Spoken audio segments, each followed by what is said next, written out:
The following show is for mature audiences only. Shy City Sports.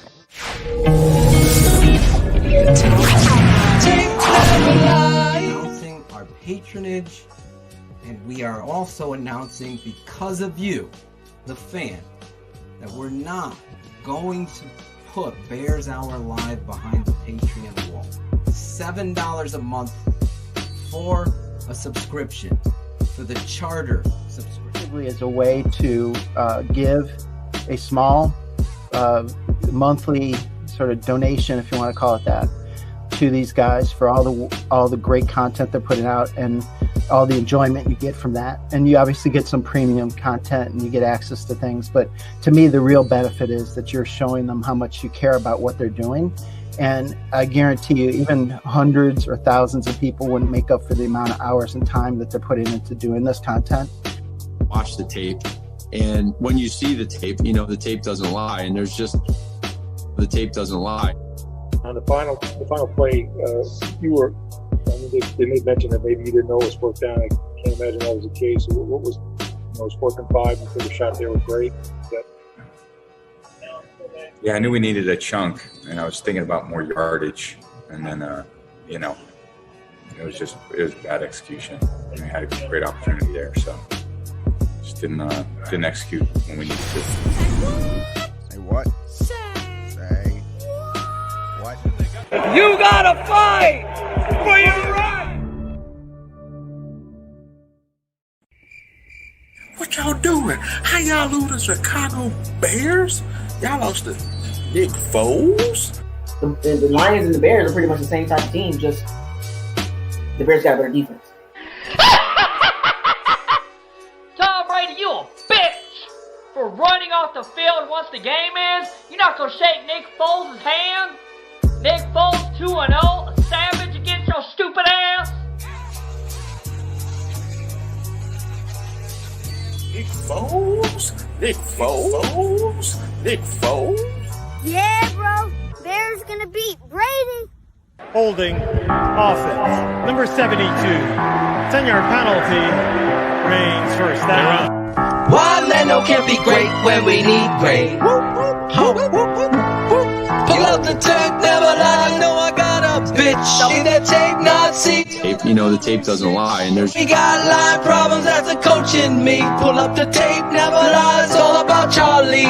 Can't block, bitch, outside the middle. Show effort in your career, just a little. Post a hold us down, but you're holding us back. Flag down on the field. 72's that. 72. Why Leno ain't good, cause he ain't great. No more flags, just be happy on his birthday. Best friend sat me down in the tape chair. Fire off the ball low like you do care. We need passion, we don't need no dividing. Completely suck versus the Minnesota when you see the Vikings. tape, you know the tape doesn't lie. Draft Dr. Phil and the smartest man. Keeping it 100. And so the Bears are sending their compensatory 4th-round pick to Jacksonville for Nick Foles. Keeping it 100.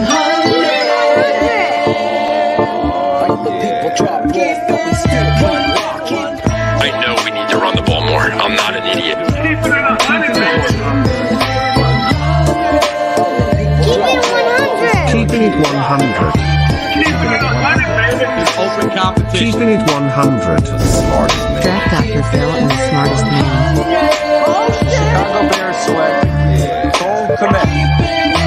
Guess who's back? The two dudes that kept it real. Dynamic duo that you love, the smartest man at Dr. Phil. Breaking down the film, never a problem, kick it straight. Most shows focus on stats, we focus on the tape. We keeping it 100, never running east or west. We coming with that truth, cause that's what our fans expect. Cut off the freaking anchor, moving forward to be free. But don't you worry, Shayne's got the dumbest tweets. It ain't no secret, Phil and Shayne got some haters. But now they're moused up like the true and now and later. Debaters, stars get kicked like Coach Tabor. Cut cuts had to be made. We added a barber moderator. Up and down, boys got to double checking. Sad sacks rolling like a fool drunk texting. Flexing on the truth, cause you know they'll never change. Real, recognize real, that's what you get with Phil and Shayne. 100's what we do when we're breaking down the Bears. Fuck a play or a captain, all of the unfair. The tape never lies, the truth. You see, we lie, so there's no babies like Maybelline. Straight to the truth with acumen and facts. We got a stat nerd, but he's not just giving nerd stats. Hard crash,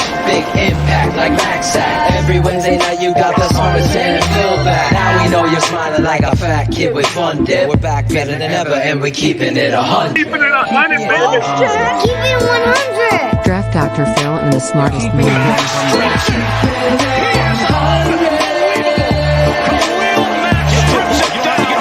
Keeping it 100. Draft Dr. Phil and the smartest man.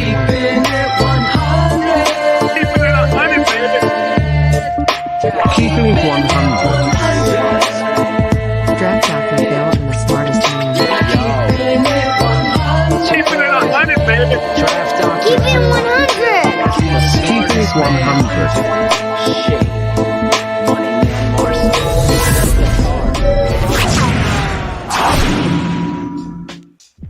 Yo, this is Claudio the Barber, and this is Shy City Sports Keeping It 100.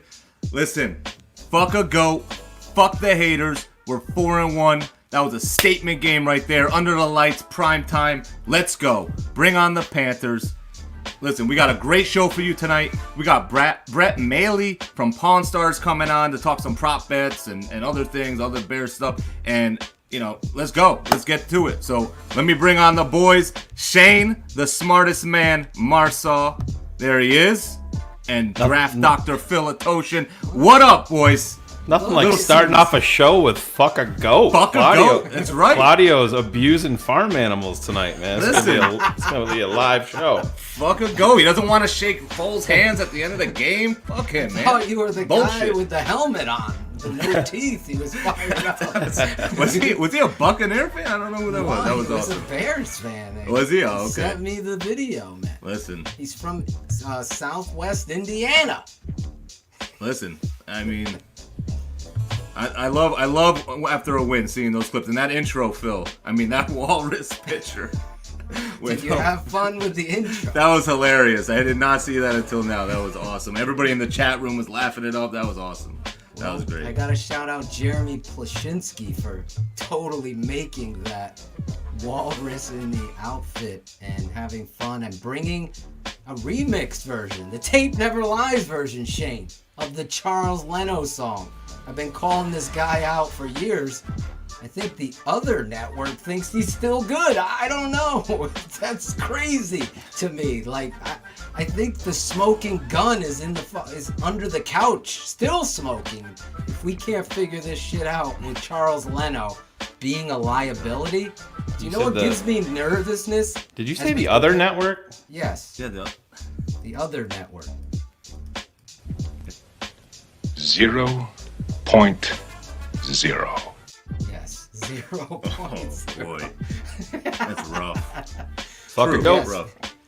Listen, I get nervous about every game now, wondering not how the offense is going to play, not how the quarterback is going to play, but how is number 72 going to play? That's really, and the tackles. I mean, you saw, if you haven't seen the Tape Never Lies yet, go over to our YouTube channel. It's up there. Obviously, there's a lot of talk. As we talked in the top there of the show, you have the move to patronage has been humbling, Shayne. Unbelievable how many people have responded in the fashion with which they have. It's been amazing. You guys are amazing. I can't thank you guys enough. All of you that have become charter members. There's one. Look at that. Right in. Supporting us right there. www.thetapeneverlies.com. Getting that stuff. Tape doesn't lie. You heard the coach even say it in the intro. He's watching the show probably now. The reality is, I can only hope he's watching because I'm uncovering and doing the work of his coaches for them. And really, you got to play with some pride out there. You got to play with technique and fundamentals. And I really think with this defense, if this offensive line can get their act together. Now, I know there's news, breaking news, Shane. Breaking tape never lies news. What do we do when that happens? We do this. Breaking news. The Tape Never Lies Network. Breaking news. Yes, coming out of Chicago tonight, it is being said that Juan Castillo came into contact with somebody that has COVID, and thus he's been removed from the facility and the team. He's not going to be traveling with the team. I was wondering, the devil inside me, was he with the team last week? Because that offensive line did not show up, and it really was a testament to number 9, Nick Foles, for how he stood in there. Right. Yeah. Cherie, charter member. Every time I see a charter member, I'm shouting them out. Cherie, thank you. We totally appreciate the support. But you I gotta think we have wonder, a picture of the person that brought Castillo down, Phil. Do you? Let's see. Look at, he's a fan already. Way back in the day, you had that TTNO t-shirt on. I wonder if anybody in the chat can guess who that young man is. Maybe our guy, Alex Acevedo, can warm their heart with a new Tape Never Lies Network t-shirt if you could put who that is. So I know he's been a fan forever of me, and hopefully you can guess who that is. Look at that. Rocking the Tape Never Lies swag at an early age. He's a grown man now. He likes to whine a lot. He mumbles. Baby brags, dude. There you go. There he Andrew is. Tarble with the first one with the answer.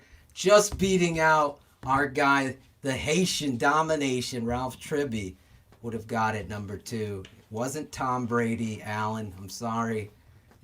It was a young Greg Braggs, friend of the show. So there you go. Send us a DM. We'll make sure Alex gives you a Tape Never Lies Network t-shirt, just like Greg had back in 7th grade there.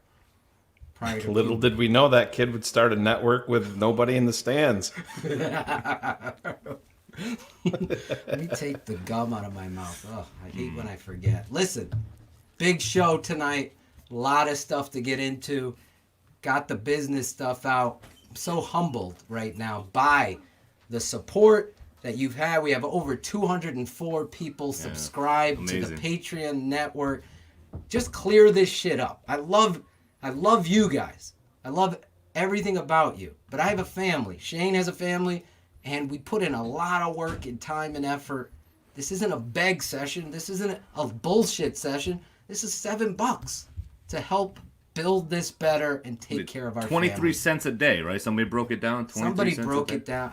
I don't do math really well, if you haven't noticed. I mean, but I did the $1.75, and we even said, fuck that. We're staying BHL for free. Josh E., charter member. Number 34, Sweetness. We got to get him a bobblehead for that. Greg will have to send him a bobblehead. But anyway, John Centino, however we're going to say his name, I'm saying in the Italian way, thank you for being a charter member. Claudio is going to keep track of those. Guys, seriously, it's humbling, it's amazing, but sometimes it's uncomfortable for me. And my wife kicks me in the ass and says, listen, you bust your ass. Tell the truth. You say keep it 100, keep it 100. And listen, I put in 16 hours to produce the Tape Never Lies this week. The one you saw that's released today on the YouTube channel. You've seen it. Shout out to you, Heisenberg, number 84. You're Cordero Patterson. Cordero. Do we know who number 1 was? Do we know that? I don't know. Who's number Shane's 1? gonna have to check in. Yeah, we can find that out. That I think that deserves a because that was early on. Everyone's gonna get a shout out. There's so many exciting things that we have planned for Patreon. I just want to get this out of the way. It's keeping it 100. That's what I'm doing. Wife says kick yourself in the ass. You bust your ass. 100 crew, stand up, rise up, and help support what you guys are doing and make it even better. And do more things and go live. I appreciate that, Cardin Qualls. Cardin Qualls. You guys are the reason why. Some people hate, whatever. You're going to have haters. Jeff Burton, you aren't one. You're a Patreon number 57. Olin Kreutz. You're the Olin Kreutz.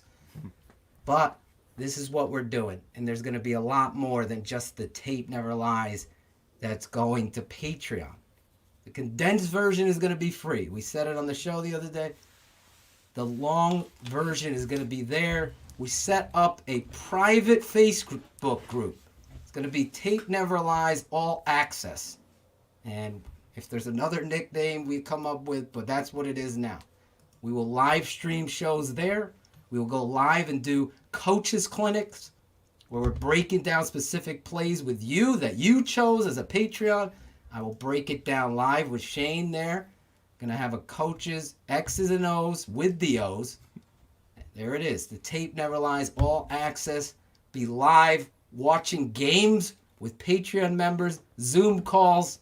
So much to get into. The draft coverage is going to be like nothing that you have ever seen.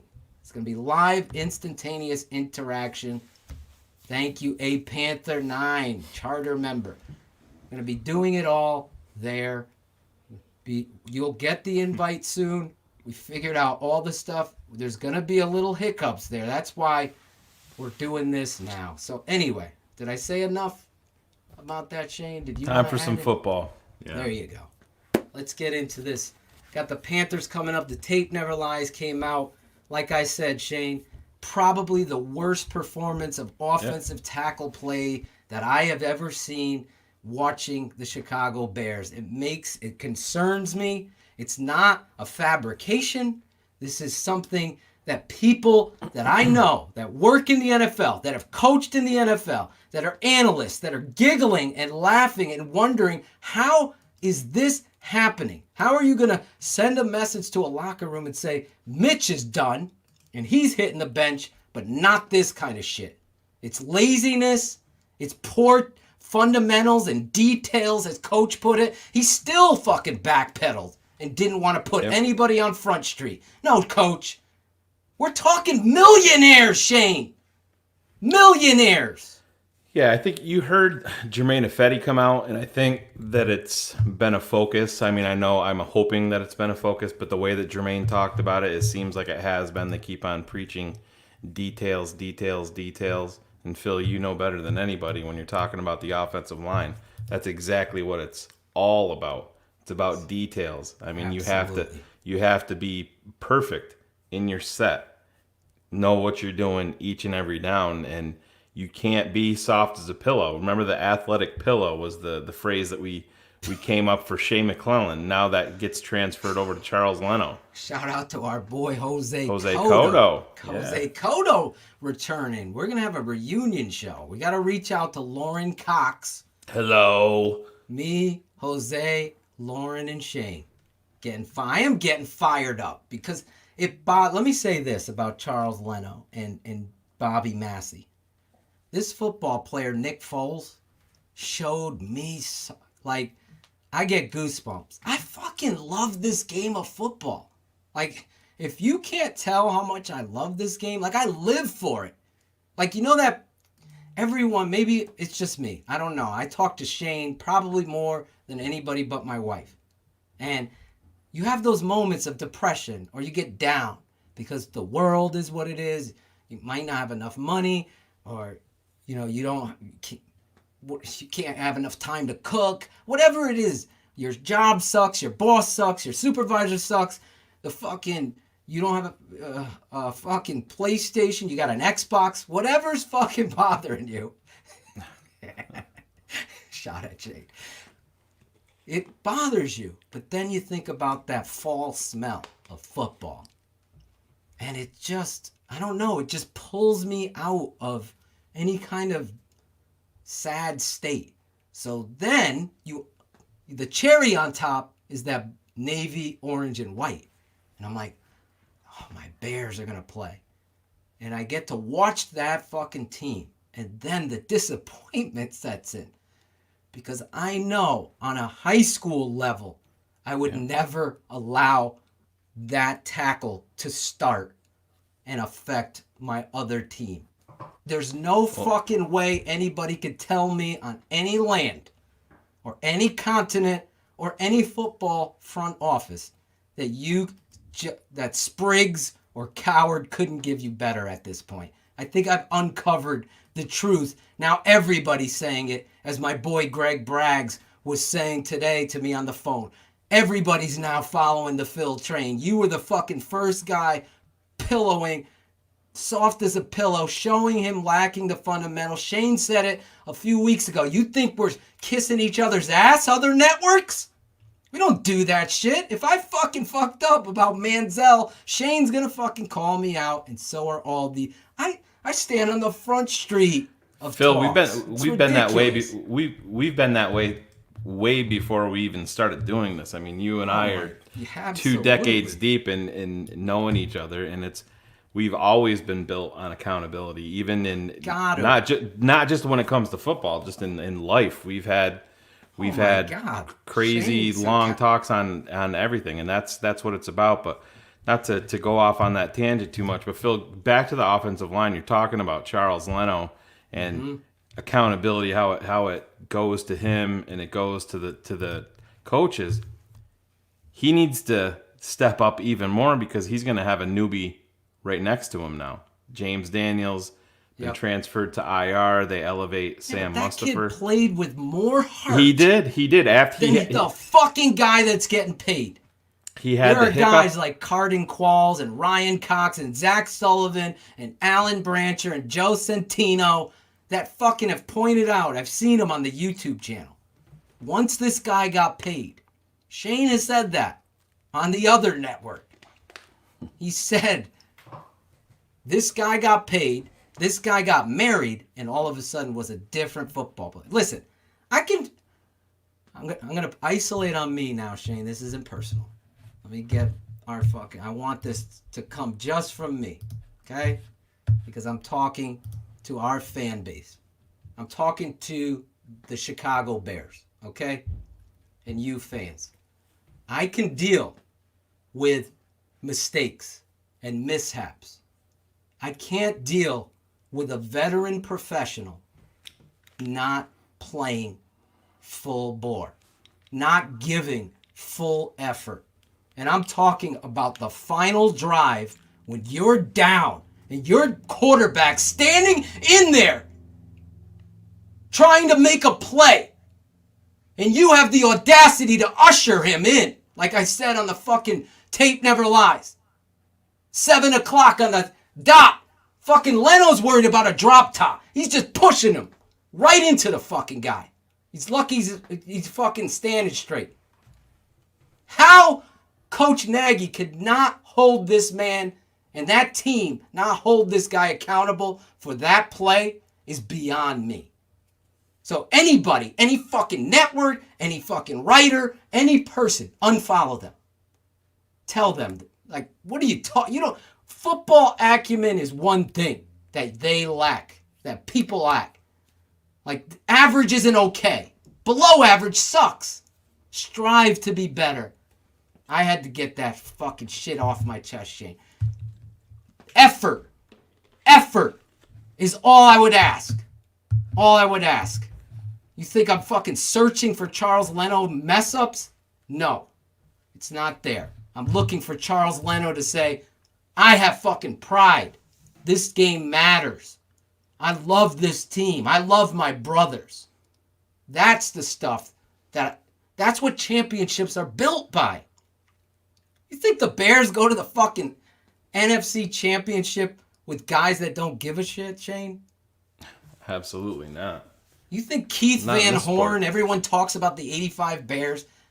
Do you think Keith Van Horn gave a shit? Jim Covert gave a shit? Did you have to question their toughness? Did you ever have to do that? We got fucking idiots out there destroying David Montgomery, watching nothing on tape. Just look at his stats. I mean, look, he's just bumping into the pile. He's just bumping into the pile. Like, come on. I saw a fucking guy who doesn't even, he fucking gambles for a living. He's going to talk football? What, are you kidding me? Are you kidding me? Don't talk fucking X's and O's if you don't know what you're talking about. That's the problem in this world. They want a simple solution. Well, in football, there is no simple solution. Sometimes you got to fucking pull the guy.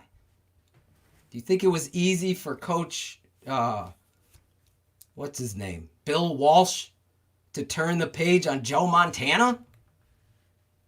No. But you got to do it. That's what a head coach's job is. Hold everyone accountable. There could be no favorites. You could love a kid so much, you have to learn how to deal with them privately and say to them, listen, this isn't right.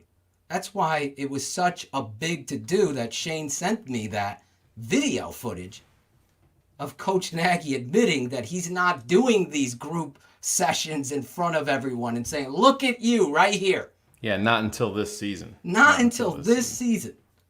Now, I'll say this. The first few weeks, this offensive line was firing off the ball. It was surprising. Leno was still terrible.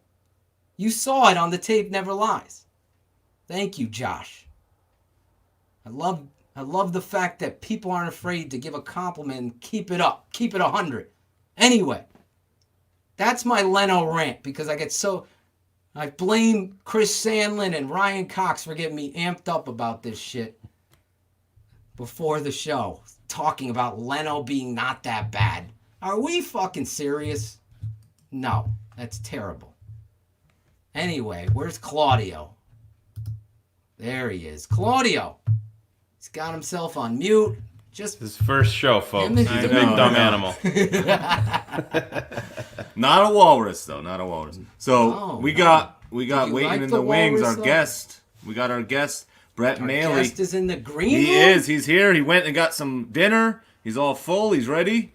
And we only do this the one way, Claudio. Of course, you got to have your intro for him. I mean, we gotta do it the right way. Brett Maly, Bears 100. Fan, friend, brother, and art appraiser, known nationally and worldwide for appraising art, has his own business, but he's a huge, big-time Shayne and Phil fan. Number 1, number 2, big Bears fan. But here we go.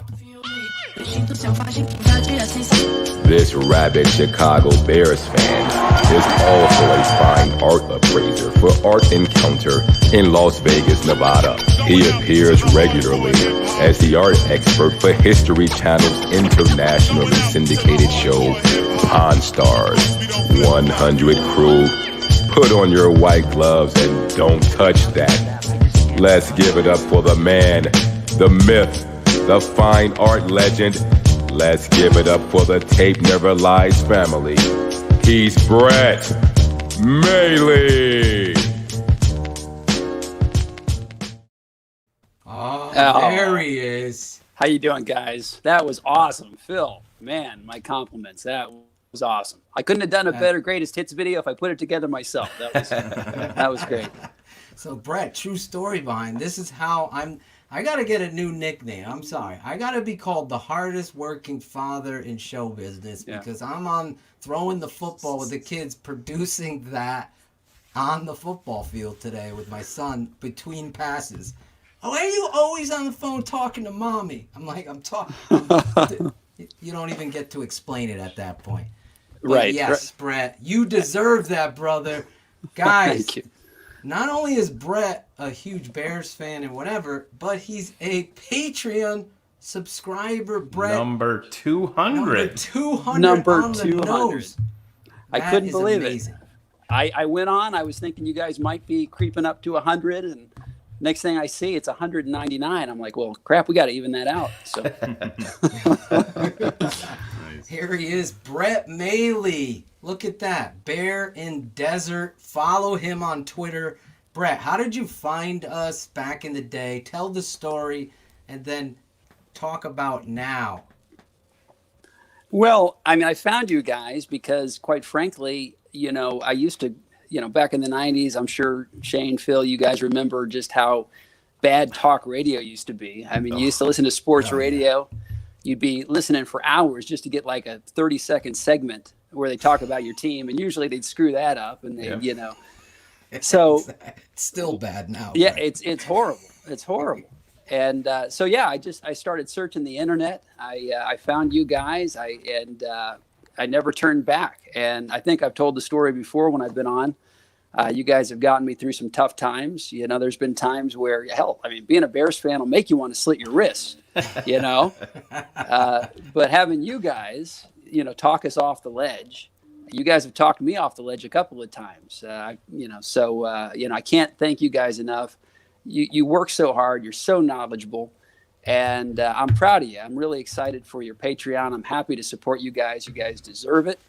If anybody doubts it, just go out and listen to some podcasts from other teams. As a Bears fan, I like a healthy dose of Schadenfreude every now and again. I want to, go listen to the Atlanta podcast after we come back. I want to listen to Detroit and hear those guys whine. And just hearing the difference, the professionalism you guys bring, the knowledge, the insight, the passion. Like I say, I'm a huge fan, and I'm excited to be a small part of it. Well, we can't thank you enough, man. Absolutely. I'm not even joking here. I meet people through this show that have become better friends and even family members than your own family members. I'm dead serious, and I say that truthfully. Is that a shot at Claudio? Claudio's always been my family. He's great. He doesn't have to worry, but it's true. I've met some. Look at our business manager. Look at where we are now because of Jim Larison. I could go down a list of people. I won't, but Brett is truly on that list of people when I was going through my stuff, reaching out to me, checking in on me, and being a true friend. That's what this world is about. Needs more of that. I've seen so many ill moments lately where people are thinking Shane and I are asking the world here. And it's true. It kind of, you got to stay in that lane. Like, no, my wife has been so strong for me because it's like, no, you've been doing this for free forever. Now's the time for you and Shane to say, hey, can you help us out a little bit? And that's where we really are, because it's not like we're asking you to help us out. We stop. We're actually going to go further the truth. So I have to embrace that too, because I love this fan base and I love these fans so much that now that's my confession. Anyway, you're here. We're here to talk Bears. This team, 4-1, taking shots left and right.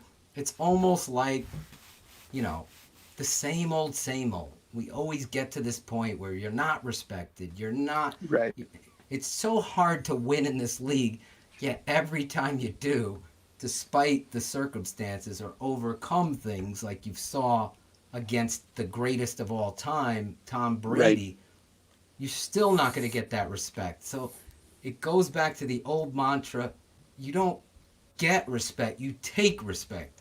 And that's really where the Bears are, and they're led by their defense. Brett, are you concerned with me on these offensive tackles? Oh, yeah. I mean, big time. I mean, all you got to do is watch The Tape Never Lies, and it's right there. I did have a question for you, though, for you guys, because you guys are much more astute about the intricacies of the play calling and things like that than I am. Obviously, you've got tackles in Massey and Leno who are subpar, but is he making it worse? I mean, I look at offensive lines like, they have in Las Vegas, the Raiders, and guys, old school guys like Gruden, who keep it simple, pound the rock, between the tackles.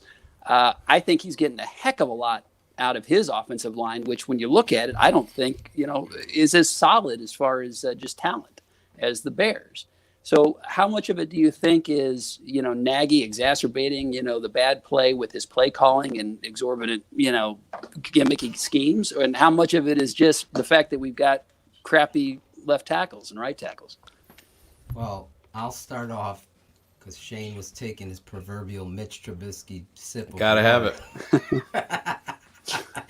I'm just going to say this truthfully. I've been saying this for years now. Jim Larison was on the breaking news show talking about me being there, even in the Tampa game, questioning a coach, really trying to build up a record instead of build up a team. So that's where locker rooms are lost. If your control in this game is about how fancy your play calls are going to be, or how fancy your formations and how cute you're going to be, at some point, cute in football fucking gets destroyed. It does. And it becomes Mark Trestman out of the league, June Jones out of the league, what's Jerry Glanville out of the league. We can go down, Houston Nutt, fucking the coach, the ball coach, what Steve Spurrier, how many games did he... It goes on and on because cute doesn't work. You have to kiss. You have to keep it simple, stupid sometimes. And in the game, me and Shane were texting back and forth. You're down. You're driving. The one weakness you've seen all game, Brett, is your left tackle. Put a tight end there. Help him out. Help your quarterback out. Give him a... What's a second in football? That's why I laugh at some people. I put up that Mooney play. Right. When Foles gets smashed and he can't get the ball, he just put it to a spot. So the receiver who's breaking the route, if he snaps his head, he can adjust because he runs a 4.39. How many yards is traveled in 1.3 seconds? Guess how many? Right. Yeah. Don't make me do math. Well, I'll give you my own math. 23 yards. Wow. So... 1.3 seconds, he's getting to 23 yards at a 4.39. Guess what he could do? He can get 6 yards over there and get the football. That's a game of inches. So your line has to hold up to give your quarterback time. Go ahead, Shane. That just shows you that play specifically. I think 99% of the people that watch it live said, "What the fuck, Foles?" Right. Exactly.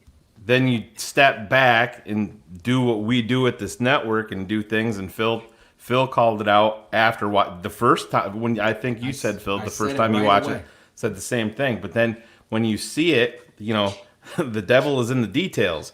You have to watch. You have to, just like he said, you have to watch the head. You have to see him tracking the ball, watching how he snaps his head and getting around. And I mean, this is what this is what's going to be the separator for this team, along with the offensive line, is at some point, Nick Foles to this point has had 3 practices with the Chicago Bears as a starting quarterback. That's the rest, think about that. And then you wonder why the inconsistency's been there with his accuracy, with the timing, and with everything. The separator with this team is going to be when they start hitting that. It's just going to take one. This is why I've preached this for years, and the Bears refuse to do it. I'm going to isolate on you, Shane. Yeah. Go ahead. Come out early. Myself. Yeah. Come out early on first down. I don't care who you're playing. So many teams do this. Attack deep. It takes one shot. Even if you don't complete it, it's going to be in that safety's head. That 4.38 speed, 4.39 speed of Mooney. Right. I have to be aware of that. He's never going to forget that the rest of the game. Be aggressive early. Get in the... Because Carolina, if Chicago can't run against Carolina, we're not going to run it out. What do they say? 31 or 32 in like every category in on offense, in terms of they can't even sack the quarterback. This is going to be what gives me agita even thinking about this. Is you always see that the typical Chicago Bears, even when you have Khalil Mack and Akeem Hicks, they'll say, "Oh, this team's starting 3 new starters on the offensive line today, and the Chicago Bears are coming to town with this dominant defense, and they're going to blow these guys apart." And then you see, and the Bears come away with like 1 sack and a couple of pressures, and it goes exactly the opposite way. They can't do this. You're coming off of a statement win against the GOAT in Soldier Field. They called it the crossroad game. It is. So you have to keep going. They've chose the direction now. They're heading forward into W land, getting all these wins. They have to keep going down this. You cannot go into Carolina and play typical Chicago Bears football where it's up and down for 3 quarters and then you make a little bit of a comeback in the 4th quarter. And that's what we've seen too much of. You can even back up from that point. You see the Bear. You know damn well if the Bears pop a big play and get a big touchdown, the first thing that we're thinking as Bears fans, he's going to miss the extra point. Oh, they're gonna get popped on the kickoff return. Right. They're gonna give up points before halftime. That's how it is. They have to get away from that. This is going to be a statement game for this offensive line, and the defensive line has to be able to get after Teddy Bridgewater because he's a statue back there. He's not a guy that's going to move around a whole bunch. We've seen a lot of these guys. This defensive line, along with Mac, started to eat last week. They got that confidence. They got that dog back. It's got to continue in Carolina. Can we just say, I mean, is PFF a sham? How could you call that Khalil Mack's worst game? It was football porn, as I said on the Tape Never Lies. If you haven't watched it, go over to our YouTube channel.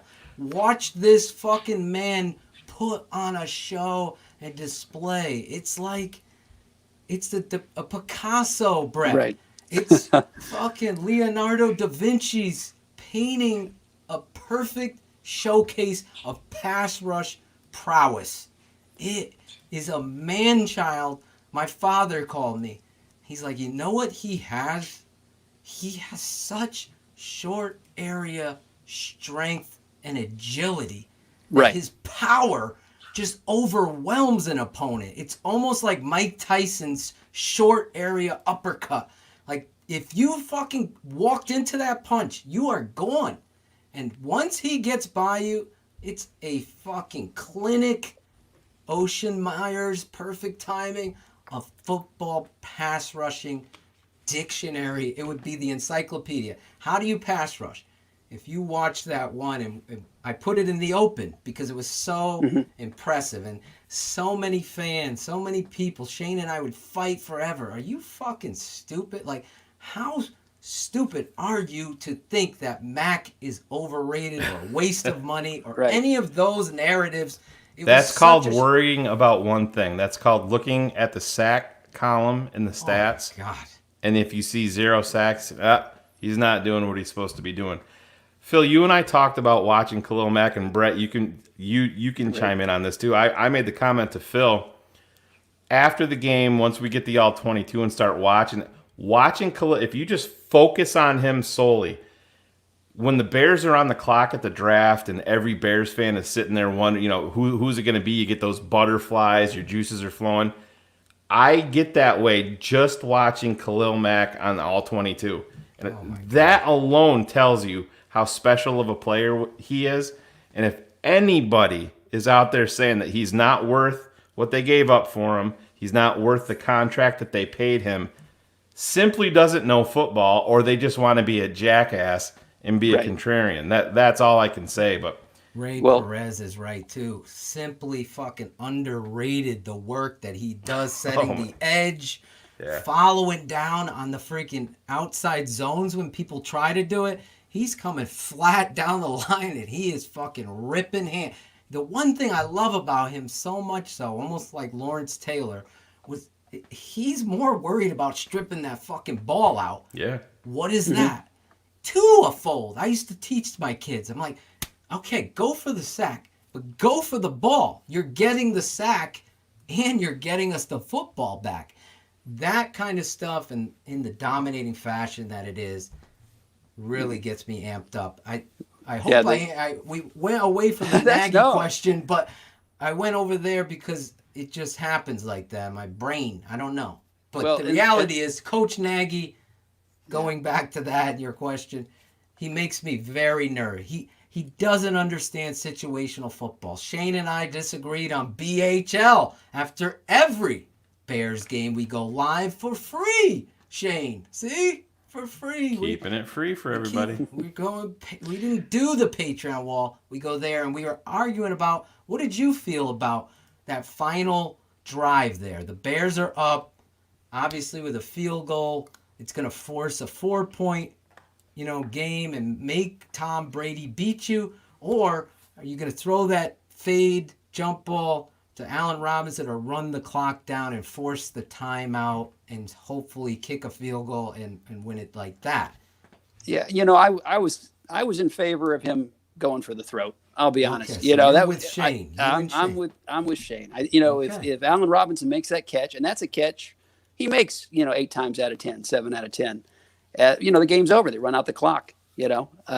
So in that situation, I favor aggressiveness. But as getting back to what you were saying about Nagy, I mean, the concern that I have is like what Shane said. The conventional wisdom is, okay, this is going to be a get right game. The running game's going to show. We've had a long week to get things right. Nagy, had to come to Jesus, saying they weren't detailed. But how many times have we thought we turned the corner, coming out of a bye or coming off of a big win, and like, okay, this is where we're going to really get momentum, and it's always, 1 step forward and then it's 2 steps back. So I'm nervous about that. But I always put the first play of the game up on the Tape Never Lies. I was always taught you can really tell a lot about preparedness by how the first play. How do those offensive linemen fire out the very first play of the game? And when I see a lot of blog boys, and I call them that, I see them take everything out of context. Like, this game is about blocking and tackling, and at the end, catching and dropping the football. Those simplistic things embedded into everything starts up front. There's a reason why we say that. So if they come off the ball and really fire out, I don't think it's much to ask Charles Leno, who's getting paid $15 million to play this game. I'm sure he's probably making more or a little less. Someone will fucking correct me. I'm just $15 million. It might be more, Shane. Leno? Yeah. He better not be making fucking $15 million. How much does he make? 15 million. Someone give me that. I'll get it. I'm correct. Someone start talking. I'll get it. So Charles Leno making millions. Bobby Massey making millions. You need to go out there and play solid, sound, aggressive football for 60 minutes. That's not much to ask. And that is the coach's problem, Brett. Because he's so worried about plays and his quarterback and fucking bubble screen. Yeah, getting everybody involved. Yeah, get everybody involved. 7.9 this year, 900,000 bonus. Yeah, but that's where $8 million. Right, but then $8 million. I'm asking for 7. Yeah, his cap hit is 10.2. Yeah, if he was making 15, we got big fucking problems. Well, I know he signed a big deal. Remember the big extension? Yeah, it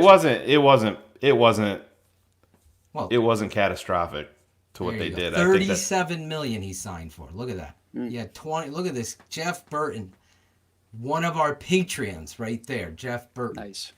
Right there. Yeah. $37 million. Is that anything? What can I buy for $37 million? I'll tell you. But in the grand scheme of starting 60 left minutes, tackles, Shane. 60 minutes of football. That's all. Yeah. I don't give a fuck if he's making $1 million. I think you can get that out of it. That's much. So everybody, that's the 350 of you listening live and the thousands that are going to be watching later tonight and listening on the podcast version, watch the first play. Text me. DM me. Oh, by the way, Patreon. We're going to have a text chain. I was thinking about this, Shane. I haven't talked to you about this. Certain text chains with these guys. I know Shane's going to be pissed. But be able to text, and I'll text you back in the game. We're going to go. This is another thing. I haven't even talked to Shane about this yet. I'm just throwing him on the spot. Halftime. I'm going to go live at halftime in the Facebook Patreon channel.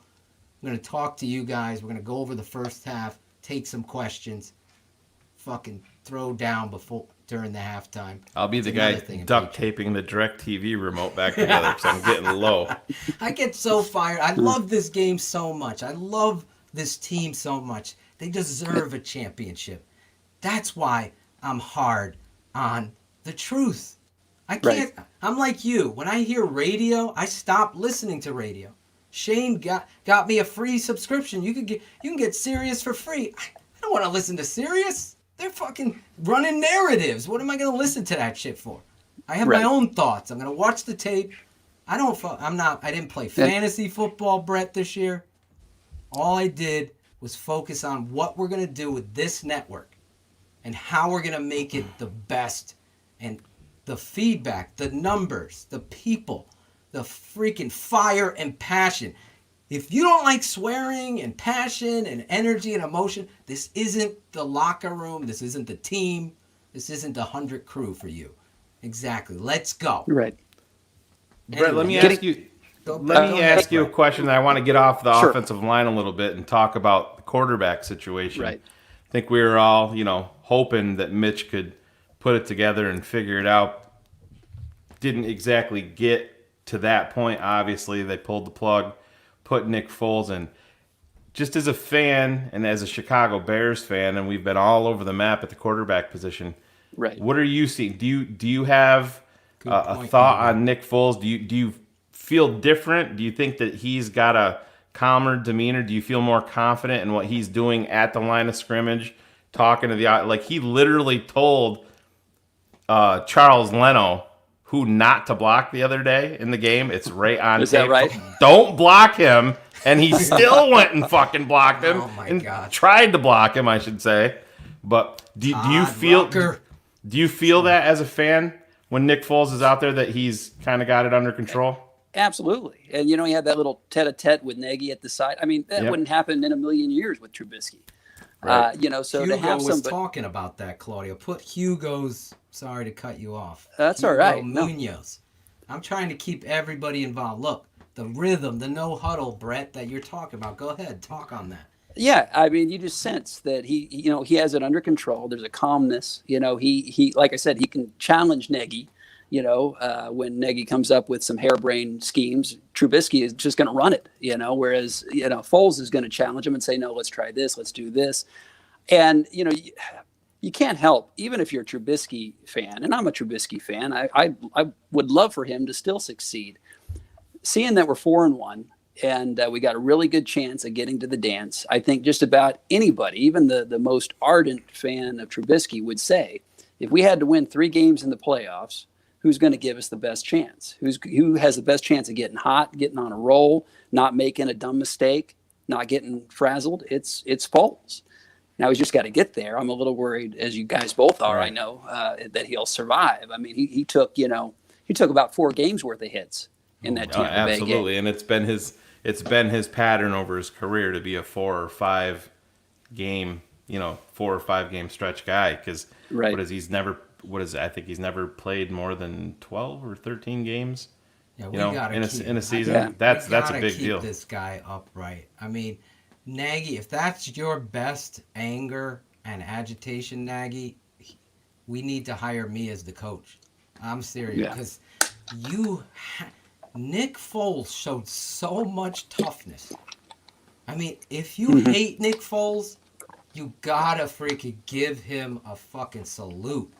Because I'm telling you, there's at least 9 knockout shots that this guy took. Now, the week before, he took the shot by Buckner to the legs. Oh, yeah, that was bad. The ref picks it up. Yeah. That was a complete, utter sham. It should have been called. That could have been a difference in the close game. Here he is taking some shots. Leno, I'm sorry. Him and Massey are the reason for it. And, yes, the rookie goes in. Now he's a second-year player. Bars comes in off the bench. Each one of them had their moment of letdown on the offensive line. They have to clean it up. And hopefully Nagy gets that done, because you can't be deviling in the fucking Greek diner menu, Brett. I'm like this as a coach. I know my place. I'm watching who the fuck is not performing So my plays are going to be successful. And then I'm going to talk to them. Right. I'm going to pull my line. Have you ever once seen Matt Nagy get his offensive linemen and rip into them?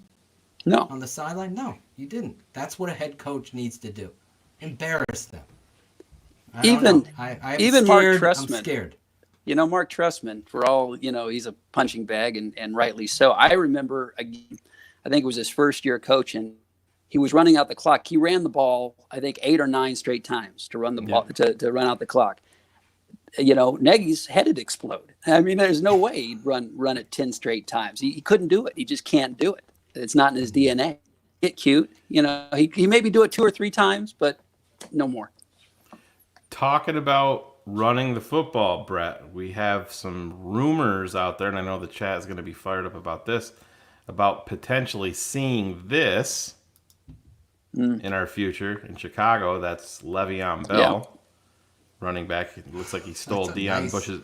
Looks like he stole Deion Bush's number, but he did. What are your thoughts on the Bears? U Stadium is reporting that the Bears have reached out to Le'Veon to get his interest. And in Vegas, where you are, Brett, he's the Chicago Bears are the top people, you know, the top team in terms of probability to sign him. But what are your feelings on bringing in a guy like Le'Veon? Well, DJ's I mean, breaking news here. We need depth. I mean, we need a running back. You guys have been saying it for weeks, and I've been nodding right along with you. You know, if Montgomery goes down, you know, who's the next man up at this point? You know, so he would definitely add some depth. He's a quality guy. You know, 4-down back, good pass catcher. My concern would just be, you know, how is he mentally? You know, how would he take to being second banana to Montgomery? How would Montgomery handle having a guy like Bell, you know, right behind him? Would he look at it? I mean, Montgomery's confidence has got to be a little bit shaken. I mean, the coach doesn't trust him one, you know, and so he's got to be looking over his shoulder already to a degree. And then you bring in a guy like Bell, and I mean, no doubt about it, from a talent standpoint, he makes the Bears better. But, you know, we got a great back already that we can't run with. I don't have a lot of confidence that Nagy would know how to use both of those backs and to a positive, you know? That's a great point. I want to see Lamar Miller. I love what you have, obviously, in David Montgomery. I thought getting him involved in the passing game, I mean, the very first game the kid played in against Green Bay, if you remember, he hits that seam route, catches the ball while he's running, Shane, something we haven't seen in this offense. Over the shoulder, running, catches, breaks a tackle, then he kind of tripped or slipped on the turf there at Soldier Field, and then he disappears. The other night, you see it again. It's a weird, there's no belief in rhythm. Right. Like, I'm a big proponent of recognizing that first, like I said, your homework, that first fire out, watch the offensive line, but watch your running back. Is he the hot hand? Those coaches, like a Nick Saban, he's got what, 8 backs in Alabama that could fucking play in the NFL probably? Right. He feels them out. Who's the guy? And you go and Bill shit all the time. He had O.J. Anderson, Dave Maggett. Who's the guy going to help us win this game? David Montgomery is, to me, your best player on offense. People are, you're crazy. You're crazy. No, I watched the tape. That's what tells me that. I even pointed out a David Montgomery error, Shane, on that draw play. Yep. He goes outside. If he stayed inside or pressed outside, cut back behind Whitehair, he's going down. He's going up the middle in a big game. But again, you got to get a rhythm with this guy. He's a back that needs that. I have no. You were. Oh yeah, I guess he did. Yeah, he did. Yeah, he is frozen. But I'm on the other side of the fence, Phil. I have zero problem with the Bears bringing in Le'Veon Bell. You know, I want to add talent to this team, and I don't want to hear about the for years, we've built a locker room, built on strong character guys and whatnot. But there he's back. There you are, Brett. You're back. You have to have confidence that you've built the right locker room to handle people like that. So if they can add him into the you knew we wouldn't go the whole show without some technical difficulties. It's that that Las Vegas heat. There's something to it. I mean, we're still pushing 100, and it's been dry, it's been hot, it's been pretty miserable. Just par for the course with this year, 2020. Yeah, there you go. So, but back to what I was saying, I have no issue with bringing him in. The way that I'm looking at it is, yes, you can question if he would be. I mean, let's be honest. Before he even comes here, they're going to know. They're going to be open and honest with him and say, "Hey, this is the deal. Montgomery's here." I just have no problem with adding talent because David Montgomery goes down. Are we going to see the Cordero Patterson show, the Ryan Nall show? I mean, Ryan Nall did himself zero favors in the Bucs game with one play. With one play, false start at the running back position, totally unacceptable. Totally unacceptable. So if they can bring him in, I'm totally with you, Shane. You can't bat an eye or bat a stick at talent. You always want to, you hear Pace say it all the time. You always want to have competition. You always want to get better at a position. So don't just talk about it, be about it. But do they need Le'Veon Bell? I don't know. I love what I'm seeing in Montgomery, but to your point, I finally saw Matt Nagy use Cordero Patterson in the appropriate way. Flare routes. He's not a counter inside zone guy. He's a toss sweep guy. Get the edge and he's gone. Stretch, toss, get him outside so he could plant his foot, find a crease and get going. He's not what you're trying to do with him. And finally you put him, isolated him with two backs. You had Montgomery and him in there, and you were able to flare him out on a wheel route, get the matchups you want, and that's Foles. Really. Foles recognized. Watch him. I showed it on the tape, never mind. Come over here on this side. Now he knew if they ran that blitz, he was going to have the matchup that he wanted. It's all about matchups this game. The rub route, the Jim Larison rub route. The Jim Larison rub route, exactly. Anyway, well, and it's so refreshing with Foles, and you showed it in your tape Never Lies.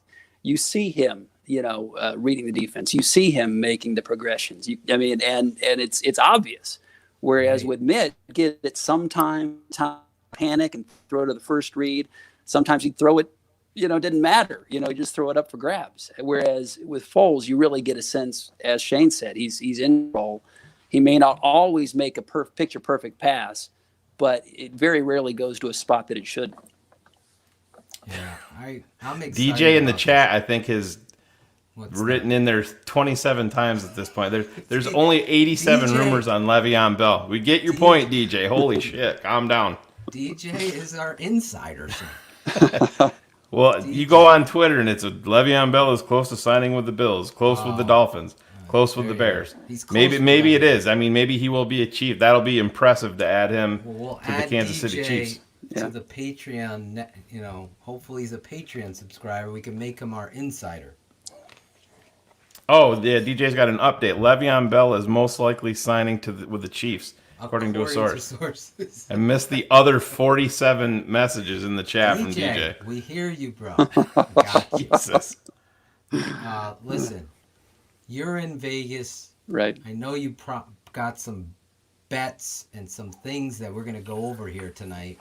Right. So every time, if you're new to the show, every time Brett comes on with us, we used to do prop bets. But since everything was going on as we're building this network and our audience and our fans, now we're introducing our guy Brett Maly to the Tape Never Lies Network. If you have never seen Brett and you missed the intro that I made for him, you see him on History Channel's Porn Stars. You also own your own business, Brett. Do you want to tell people? I do. Yeah, go ahead. It's been a family business. I think I've told you before. My father started it back in '92, called Art Encounter, and we really have become kind of a full service art operation here in Las Vegas. Everything from retail art sales to appraisal to framing to consultation and brokering services, authentication. I know Claudio is going to reach out to me. I was talking with him about authenticating a masterpiece he's got there at the shop. So, so just about everything from the evaluation of art to the framing of it to the sale and the resale of it, we do it. And I'm blessed. I still work with my father every day. He comes in maybe 3 hours a day, just to kind of rattle our chain and, show us some goofy YouTube videos he found. But, he's in his mid-70s, so, God bless him. And, we make a good team. We've got a good business, and we've had a good run here in Las Vegas. Usually anything older than about 10 years here in Las Vegas, they implode. So we're still kicking and doing well. Well, we love you here. Freebird has seen you on Pawn Stars.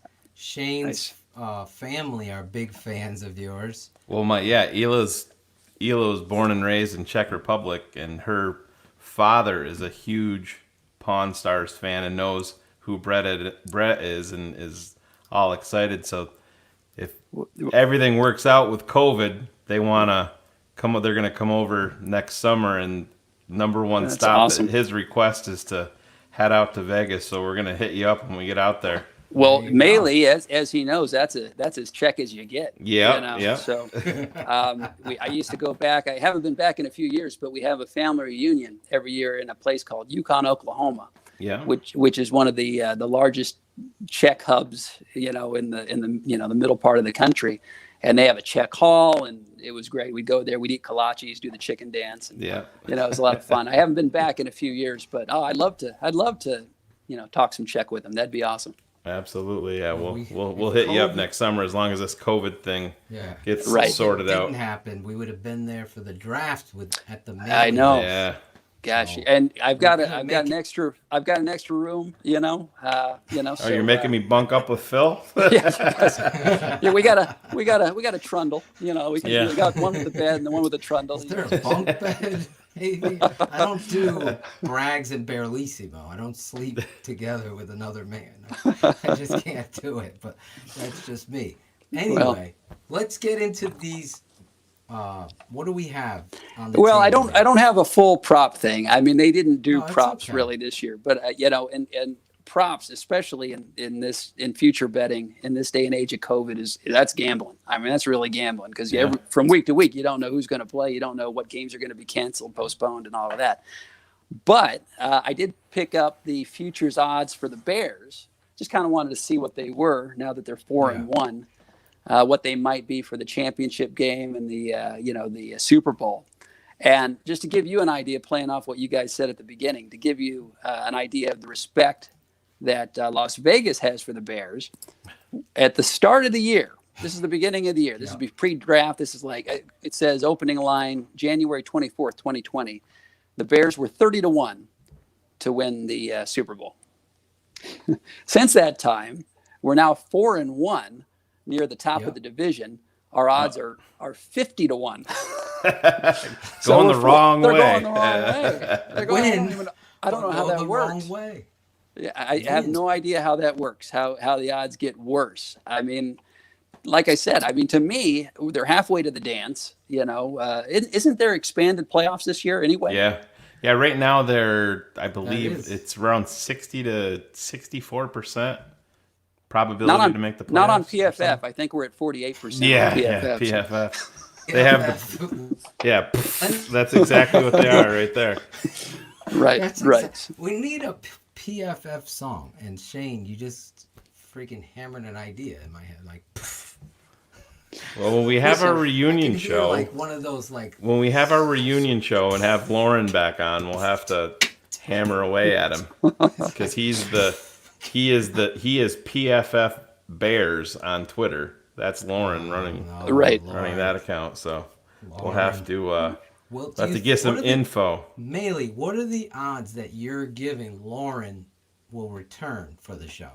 Well, is he brave enough to to come on with Shane and Phil? I think so. I mean, I think so. I think Lauren's he's a stand-up guy, and Think even Bukowski's going to show up for the Green Bay game? Oh my gosh, that guy!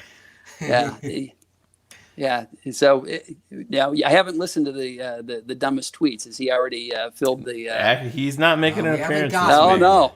We haven't gotten that. If you're sticking around for the whole show, no. I'm going to definitely stick around. And anyway, my point was, I mean, I don't know how the odds have gotten so bad. Like I said, with Foles, you get to the dance. He's a proven MVP, Super Bowl winning QB. If he gets hot, I mean, I think the Bears have as good a shot as any with their defense. So, I mean, if I were the kind of guy that would bet on my own team, that would be a bet that I'd look at 50-1. But the last bet on the Bears was that first Monday night game, 2017. And that didn't go so hot. So listen, with the way the defensive line was playing in that game, if they could tap into that kind of gladiator, that 300. Right. I think of that movie all the time. One of my favorite movies. I actually have a picture here in my studio now. I'm gonna do the studio tour at some point here. That one of our fans of our show and a Patreon member, Chris Jackal, I don't know if he's in the chat tonight. He came over, Brett, and built this Draft Dr. Phil studio here. That's sharp.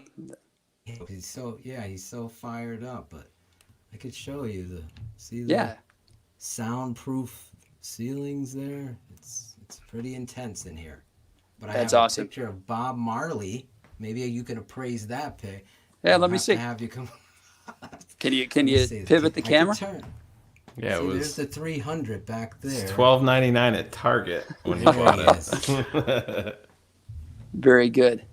There he is. Nice.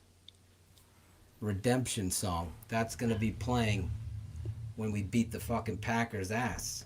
We're gonna get the redemption song from Bob Marley on BHL. We'll start off the show like that. But yeah.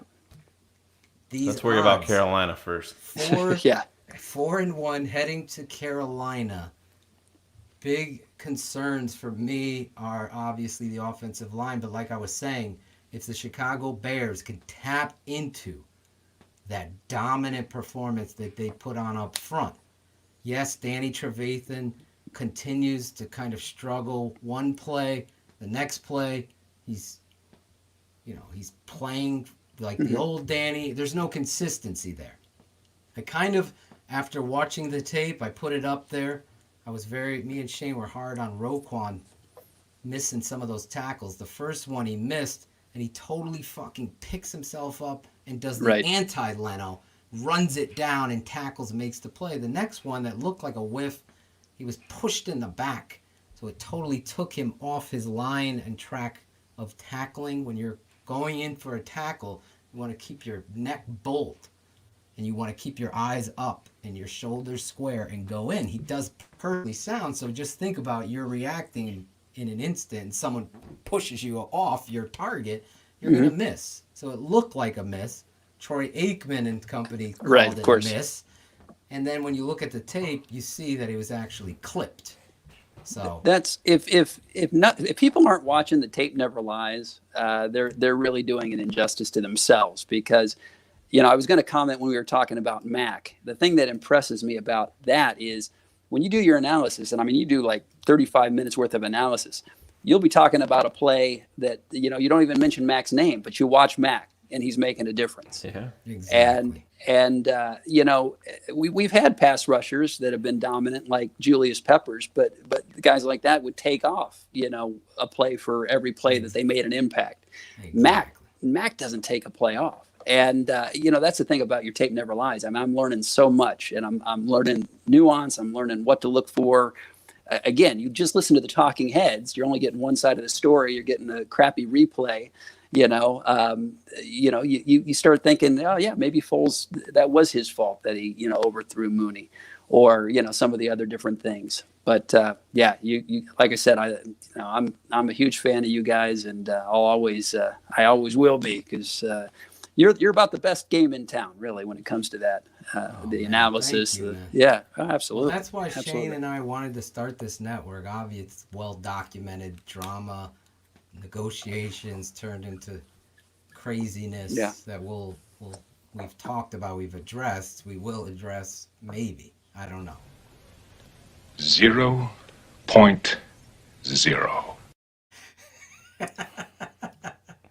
Well, you asshole. No, you took off my mind. No, I totally appreciate that, Brett, because Shane knows me for years, as does Cars, and even on message boards, I would see people just speak their truth that was so ignorant. Like, I have tolerance for ignorance. I don't have tolerance for racist shit. But football ignorance, I'll get myself worked up to debate. And then I'm like, how do I show these fucking people that are listening like sheep to people telling them untruths? I don't know what, it's inside of me. I can't deal with that. So Shane and I started to put it on Twitter, and then it became this breakdown, and then I incorporated the hip hop and my own style. My style, players that I've coached that are fans of other teams, like Anthony Gambardella. He's like, Coach, I signed up for Patreon. I love the fucking show, and I live to remember you up at the screen with a VHS going over what we did wrong and joking and making it funny, even if it was the best player or the worst player, you kept it real. That is exactly what I'm doing. We're going to be doing that shit all on our network, on the Patreon side. I'm going to continue to put anywhere from 5 to 10 to 11 minutes and 43 seconds, I said to Shane. Whatever my creative mind, we'll put that for free on the YouTube channel for those of you that aren't going to be Patreon. We're not trying to get rich here. We're just trying to help the product and our families and the time that we went to. We worked with a $0 budget for a lot of years. And we found out that people and whatever were making money and we weren't. So, I mean, that's really sad, to be honest. But I'm not going to hold a grudge. I'll just say this. I am what? I want to remember this dude's name. I got one quick second, Shane. Yeah, look it up. I got to shout out our guy DJ that we were just bashing in the chat room for repeating the same thing 87 times. But Benjamin Albright is reporting the same thing, that right now it looks like it's going to be Kansas City, but it is not done yet. He's expected DJ was like, yo, my bad guy. No, we're just... Yeah, no, I'm not DJ. We're just busting your balls. We're not. Listen, we bust everybody's balls here. Yeah. To make up for it, go get another Patreon subscription. Pay $14 a month. Ed Loya to Jackal, who I love. Edwin Lopez last week, I remember getting his job. That's what this is, and it's about. And I wanted Cardin Qualls. Qualls. He's like, Phil, you're my argument winner. So when I'm dealing with these fans that aren't privy to the knowledge of the game, and they're just saying Max sucks and Leno's better than you think he is, and he's just like, I just direct them to the tape never lies. To you fight my battle there, and everyone comes back saying, "Oh shit!" So I'm the argument winner. That's and you don't cherry pick. You don't. I mean, you show the good, the bad, and the ugly. Alex Acevedo loves when I say that. I don't fucking cherry pick shit. Whatever pops up. Like I saw some comment there. I try to comment too to everybody in the YouTube. So does Shane. And I say, listen, I don't cherry pick anything. Whatever comes up, there's no, hey, I want to be right about this guy. I want to be wrong about Leno. I want to be wrong about whoever. Bobby Massey. I want them to be better than they are. Like Tariq Cohen used to run East-West. You guys learned that here. I said, this kid, when he started hitting holes, who's the first one? It never changed until the Saints game. Remember that? Yeah, remember the Saints? Yeah. Oh, when the Saints. Right. But anyway, thank you for those kind words. I love to have a debate and also to real quick before we move off of this Le'Veon Bell thing. I see a lot of comments in the chat that Claudio's not putting up here for us, but thanks, Claudio. No, Le'Veon Bell. Everybody's just saying that the Bears, if the Bears don't sign him, that they're just settling. He's a free agent. He can go wherever he wants. It doesn't mean that the Bears. This is the biggest thing that always gets misconstrued with Chicago Bears fans. You know, if a guy goes and signs with, just say like Miami, the Bears didn't try for him. Well, yeah, they very well could have tried for him. This guy, listen, if you're Le'Veon Bell, you want to come play for the Bears offense or you want to go play in KC? Let's be honest. I mean, I'm a Bears fan. That hurts me to say it, but let's be fucking honest here. You know, want to play he can go wherever he wants. Charles Leno and Bobby Massey, or do you want to go play with Kansas City? And it's a business. That's why it's okay for you to be critical when you watch the tape, because it's their job. Like, and it's they signed up for this, the millions of dollars and everything. You gotta really educate yourself to understanding that this game, you have to find out who you're following, number one. Because I see people just throwing shit at let's just say, what is it? The contrarian view, to get people fired up and talk about it. Sure. You're not going to get that here. I'm just telling you that right now. Whatever comes out of my mouth is my truth. I don't ask Shane if it's okay if I say this, and neither does he ask me. Sometimes. Oh, yeah. When it comes to certain things, like this fucking asshole prick ya. What do we usually say? What's our motto?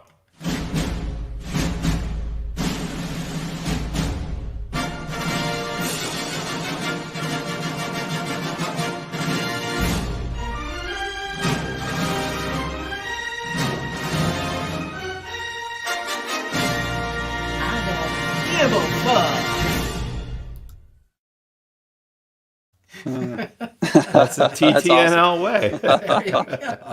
There you go. And if you're listening on the podcast, that was totally a movie thing. I'm explaining it. And then on top of the movie, the Paramount song, right? Would that be that? 20th Century Fox, wasn't it? There you go. 20th Century Fox. Look at you, a praiser, a movie historian, a fucking intro. But it said, I don't give a fuck on it. But what we do give a fuck, this show, all our shows, not only are they live streamed, now watching live with over 415 people, and maybe more, because we don't get to see all the numbers. Claudio and everybody's telling us there's more people in Facebook and they're not showing up, whatever. But 415 are showing up, and you also can watch it later in the night and on YouTube, Facebook, the Tape Never Lies Network, Shy City Sports Facebook, and then the audio becomes a podcast here. Keeping It 100 can be found on all podcast streaming apps: iTunes, Spotify, iHeartRadio, Stitcher, Overcast, Castbox, Deezer, and finally, officially on Google Music and Podcasts. It's Keeping It 100 with Phil and Shane. And Claudio too, damn it. And sometimes cars. So yes, you could find that. Listen, I know a lot of truck drivers, one of our very own, helping us out on the social media team, Jeremy Plashinsky. He's a truck driver. He's always listening. Mr. Facebook. He's our Facebook head, helping us get this whole thing situated and organized. So thank you all. That's where you could listen to the podcast version. Shy City Sports, when you type in whatever stream. Now we're on Amazon Prime too. Just type in Keeping It 100, a Chicago Bears podcast. Bears Hour Live also goes onto that podcast stream. There was over 4,000 downloads of Bears Hour Live. Just keep that going. We really appreciate the numbers and everything that we got going on here. This weekend, right after the Carolina Panthers play the Chicago Bears, Shane and I will be live right here, breaking it all down, live right after listening to the coach. I will talk over the coach. That's what I do when he says some dumbass shit. You have a problem with it, go to the Chicago Bears website and just watch it there. We're doing our thing here. That's all I have to say. Hopefully, Newport 100. Let's keep it 100. Hopefully, you sign up for the network and become a Patreon member. Again, the business side, you will get an email invite to the private. Not yet. It's not coming. It's not coming tonight, but they will get it. You're going to get it. Private email inviting you to the Tape Never Lies Facebook only group. Yeah, it's going to come to the email account that you signed up to Patreon with. You're going to get a link in there for the private Facebook page. You're going to get a link in there for the private YouTube page. So it's going to give you options wherever you want to go. Click on whatever, or you can have the feeds and you'll have available right to you at Patreon. Yeah, we'll get things set up here shortly. Me and Shane are going to run through some practice runs with it, then open it all up. You'll have it this weekend. Yeah, we're going to keep Claudio away from all the computers so we can get shit figured out and not have anything screwed up. And we'll go live at halftime, react a little bit with you patronage signees. I know people are signing up while we're live here on the show. It's amazing. That's what this is about. We totally, truly appreciate you guys. Totally from the bottom of my heart, my family's heart. I can't thank you enough. I want to shout out my niece, Kirsten, the hairdresser, who's been so instrumental in pushing me to push for Patreon. Because she and my wife have teamed up against me and said, you got to do it. Like, the people that love what you and Shane are going to be a part of this, and that's going to grow from there. So they were right. I got to give credit where credit is due. That's that. Anyway, big concerns. You guys, I was just going to say, you guys deserve it. I mean, I know you guys and how hard you work, and I know you're going to pay it back tenfold. Yeah, the content is never going to stop because nobody loves the draft maybe more than me than Shane. So, it's like, I remember being in 3rd grade, true story, the NFL draft would happen on a Monday and Tuesday. My mother allowed me to call out sick on Monday and Tuesday just so I could watch names on a screen because I loved it that much. I was draft Dr. Phil in 3rd grade. I won a spelling bee on excellent, the word excellent. I was able to do that. But what was excellent was for me to watch the draft because I wanted to see how the Bears were being built. And we are going to continue the content right there. Siamese Sex Show. You're quoting me telling Shane. Content is that a show in Vegas, Brett? The Siamese Sex Show? Boy, it could be. It could be, no doubt about it. What's the appraisal on the Siamese Sex Show? I think that's we downtown. Love you, Newport. Every person that signs up, you'll see. I got this mental picture of Phil staying home from school to watch the Bears draft like David Terrell and him screaming. Yeah. I was so excited with that pick though. That was the David Terrell, Corin Robinson draft. Yeah. You're expecting the Bears to take one of those wide receivers, but I can remember Joel Bushbaum. You get that book every year. And, right. Oh yeah, the draft book. Sure. Yeah. Listen, you brought that up, and I said I'm going to tell this story on Keepin' It 100. Joel Bushbaum, right? He was a nobody who loved the draft. Guess who Mel Kiper was? A nobody who loved the draft. Right. These nobodies that love the draft become somebodies. So that's where Phil and Shane, they're nobodies. I heard this fucking steroid-eating fuck taking off his shirt trying to be a big tough guy. Anytime you want to come on the fucking show, please, I will say this 100. You talk shit, but you don't know the game of football. Content, acumen, that's going to be the sell. You don't have to like me. You don't have to love me. You're just going to have to respect me. And if you don't, I'm going to come at you straight up. And the content will continue to be. I had a little mini rant, Brett. I got fired up for a second. But I was just saying, draft coverage, fantasy football, parody songs. Did you see the Open tonight? You probably missed it because you were. I missed it. Now I had to. You totally missed the remixed Charles Leno song. Oh. So I'll go back and watch that. I'll play it at sure. the end of the show like we did because it's worth the laugh at the end. So anyway. I do. Hey, I know you're not doing fantasy football, but I do have a quick fantasy football question for you. Go ahead. Okay, I've got David Montgomery on our team. I haven't played him yet. We've been running back. We've got Hilaire, we've got Connor with Pittsburgh, and we've got Jacobs with Las Vegas. And those have kind of been our big three. Is this the week? Is this the week to play Montgomery? It should be. It should be. And I'm not even a fantasy guy. It should be, but that's for me with fantasy. I got to know the matchup. Now, I've won fantasy leagues 4 times, champion. I don't play all the time, so I can't even tell you. I've never played fantasy football in my life. Oh, no. Since you brought it up, we are next year on this network with the Patreon people. Nice. We're going to have a fantasy football league, and I'm going to match a patronage person up with Shane to help him out and force him to be in the draft. And maybe someone will come with me. And Claudio is a huge fantasy. In fact, that's how we first thought of Claudio. Mm-hmm. We were going to have him. There he is. And Chris Jackal and a few other people do a fantasy show for us because Claudio's so. But who's Claudio? What does Claudio think? Yeah, then? go ahead. Montgomery this week? Yeah, I mean, I think the Panthers' run D is pretty suspect. And I think Montgomery's gonna have a good game this week. So, and who'd you say, Jacobs? I've been trying to convince my dad. Jacobs. We've got Jacobs in my mind. Yeah, and who else? With the Raiders. We've got Connor with Pittsburgh. Yeah, and we've got Hilaire, who it sounds like he may be splitting carries with Bell. You got to start. What do you got to start? 2 of them. We start 2. Yeah. I would go probably Jacobs and Montgomery. I think that would probably be the best. Well, I was leaning towards Hilaire and Montgomery.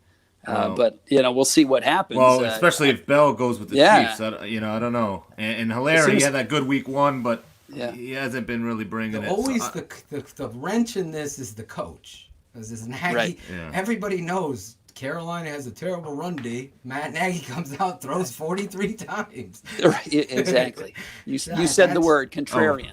Yes. Well, another Brett just says Jacobs has a bye week, so I guess we're not going to. Well, okay, yeah. No wonder we were leaning towards. I thought I didn't even think about that. So yeah. So there you go. Brett, my boy Brett from Australia. Coming through.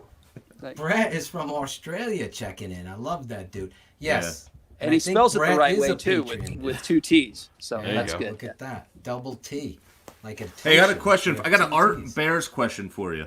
All right. What have you come across anything?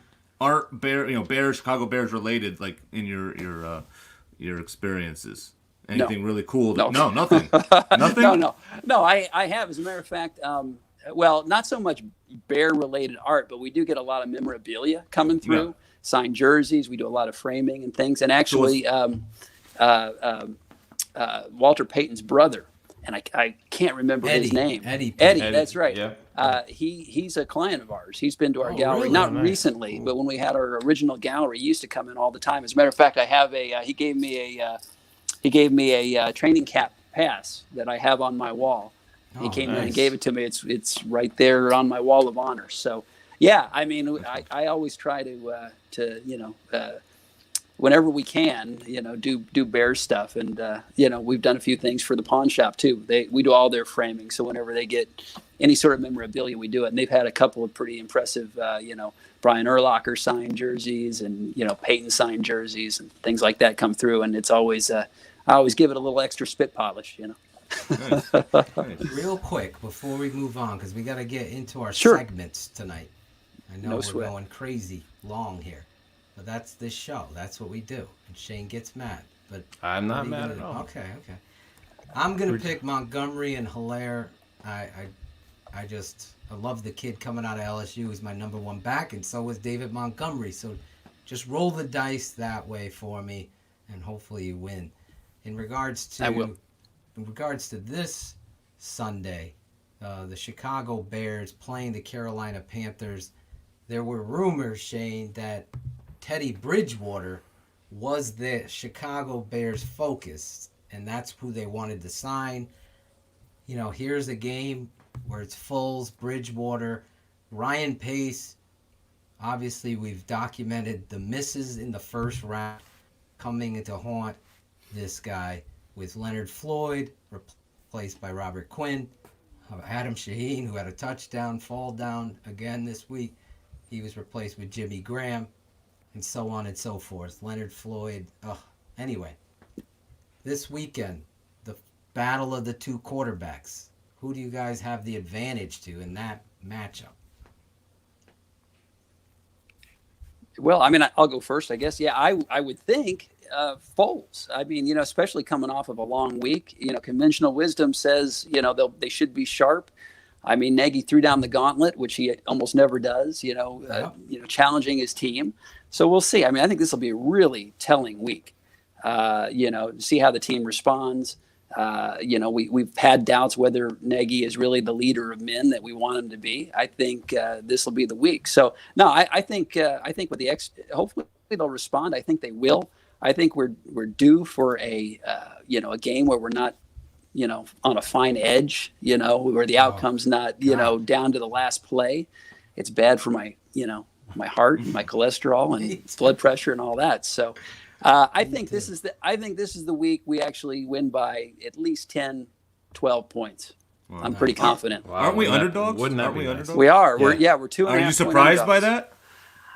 Not really. I mean, you know, I don't know if you were listening in, Claudio, considering the lack of respect the Bears have. I mean, our odds now that we're 4-1 are worse than they were when we were 0-0 here in Vegas. He was so listening.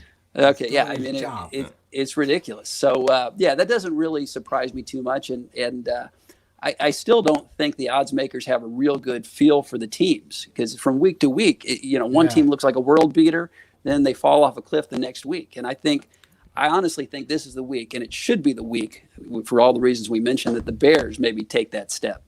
But, I love, you know, we'll Brett see. Maly. Those of you at home wondering if we're interviewing Garner Minshew right now. Yeah. Garner, there's been a lot of the chat has been trying to see who's your doppelganger. You got Minshew. Someone said what's his name Young, there? Franco. What's his name? Miley Cyrus's father. What's his name there? Billy Ray Cyrus. Billy Ray Vaughan. Oh, jeez. Billy Ray Cyrus. Oh, Billy Ray Cyrus. Yeah. Billy Ray Cyrus. I saw Don Johnson in there too, Brett. That's better than Tom Green. I used to get Tom Green all the time. Although, hey, Drew Barrymore. Yeah, Tom. You could do worse. Listen, this show is sponsored by Shy City Sports. Our guys, my guy, Steven Johnson, Nick. How do we say Nick's last name? Biting? Or is it Bidding? I think it's Bidding. We'll just call him Nick. Clarity there. Well, Steven and Nick, they have a podcast, Bearfront Podcast. Check them out. They sponsor good people.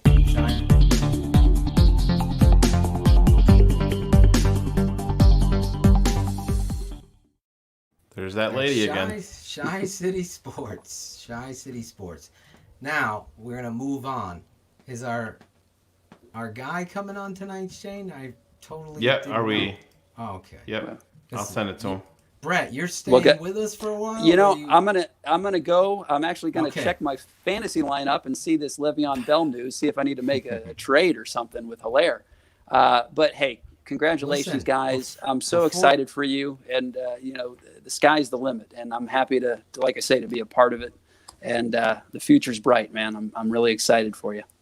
Well, before you go, we always make our guests do one station ID. Hopefully your internet, your Bragg's internet service provider helps speed this up. So I'm going to isolate on you and take off. Do you need a script, or do you have what you think you'd say in your head? I just got to remember. I just got to remember to not say your former. Oh, you got to. The Tape Never Lies Network, right? Look at that. All right. Oh my God. So this is Brett Maly of Pawn Stars and whatever the heck, and you are listening to Keepin' It 100 with Shane, Phil, and Claudio on the Tape Never Lies Network. Is that a lot for you? Let's give it a try. All right, let me get your lower third. Here we go. And you want me to count you down? Sure. Yeah, give me a countdown. All right. In 3, 2, 1. Hi, this is Brett Maly of History Channel's Pawn Stars, and you're listening to my favorite Bears fans, Phil, Shane, and Claudio. They're keeping it 100 right here on 100 Proof. He fumbled at the end. Jesus. You said 100 Proof. Oh, this is the Tape Never Lies Network. Tape Never Lies. Oh, it was so good. Damn, it was so good. You were at the goal line and you fucking fumbled. Remember that pass Eric Kramer threw against the Oilers? Oh. It's Cleveland versus Denver in 1987, man. That was who did that today? That was DJ Metcalf did that a couple weeks ago. Yeah. Oh, man. God, I don't want to. You want to do it again? Let me do it again. Either that, or you may have to do your fancy editing. So I might have to. So the tape. All right, go ahead. The Tape Never Lies Network. Oh man, that was so good. Anyway, 3. All right. 2, 1, go. Hold on 1 second. I'm just right. Okay. You got a note. You want another countdown? Okay, so the Tape Never Lies Network. All right, I'm ready. All right, 3, 2, 1. All right. This is Brett Maly of History Channel's Pawn Stars, and you're listening to my favorite Bears fans, Shane, Phil, and Claudio. They're keeping it real on the Tape Never Lies Network. There you go. Perfect. There you go. 2-take Brett. 2-take. 2-take. Not quite up in Akeem's. Not quite, right. Not quite. You didn't get the Akeem treatment there 15 times. Well, you guys. Give you this. All access. Woo. Tape Never Lies, all access. Brett is a Patreon member. That's amazing to me. I love it. I'm excited. Number 200. Number 200, right on the dot. Yeah, I couldn't believe it, but I couldn't be more excited to follow you guys. And Alex Acevedo is printing out your T-shirt as we That's speak. awesome. I need it. I need to trade in a few of the ones that I bought a few months ago. So you guys need a trade-in program or something. We're gonna have Put them on eBay. Sell them on eBay. I will do. Hey, great night. I'm like I said, I'm going to tune in after I get done with a couple of things, and I'll hear the Bears Perfect. up, Bears down, the whole works. So can't wait. There you go. Thanks for coming on with us, Brett. We appreciate it, man. Awesome. Always Great a time. pleasure. All right, and send me those pics, Claudio. I will. That masterpiece. All right. Yeah, I will. I'll hit you up on Twitter or something. Please do. All right, guys. Good night. Right, have a great night. Later, Brett. Brett Maly of Pawn Stars, one of the best, obviously, one of the best guys out there. Just bringing it all the time. Good dude. Great dude. Great person. And a big believer since the beginning, Shane, of me. You know what almost happened to Brett there at the end of his first promo? Right here. Good protection.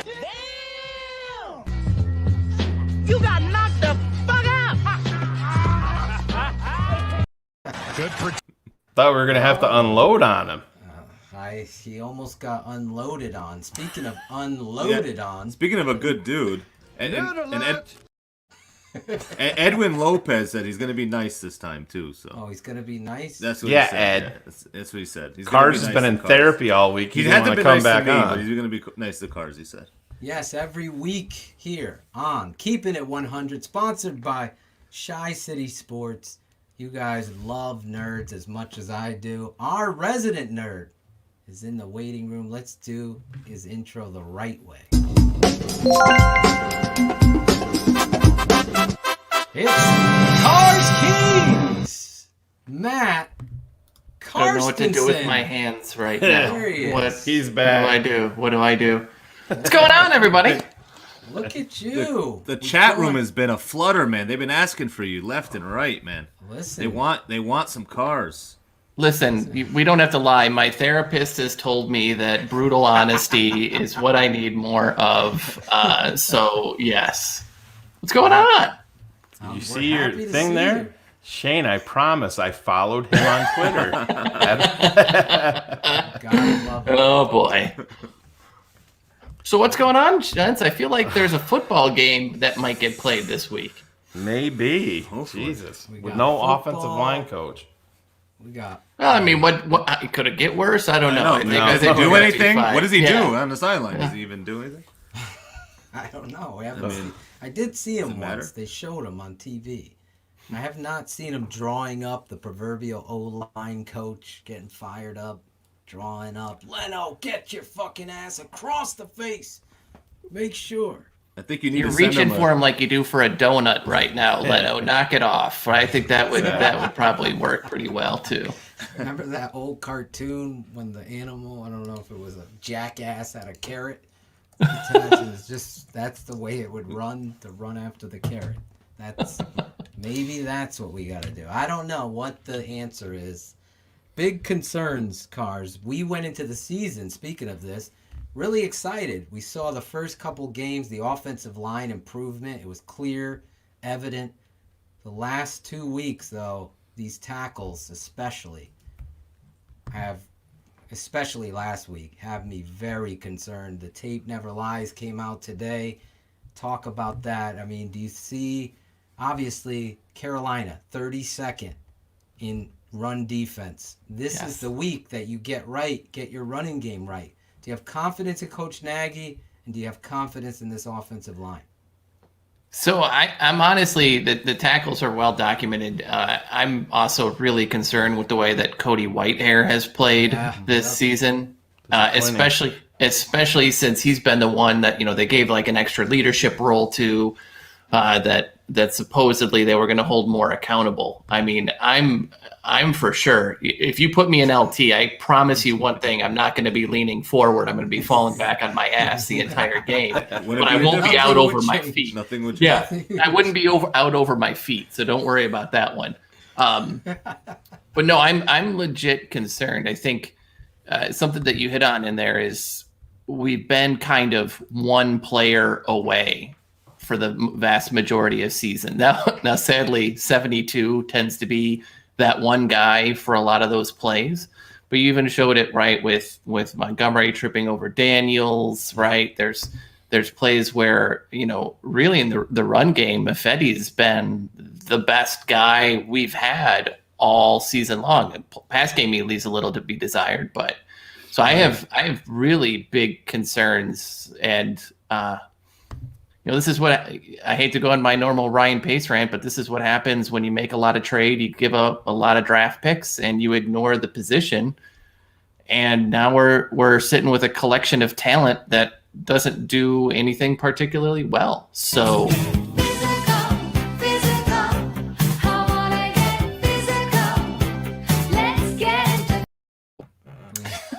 never gets old.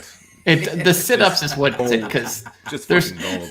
I found that, so that's one good thing I've done on the show. I found that clip. You cut it out, buddy. You cut it out. All right, right there. Coming up.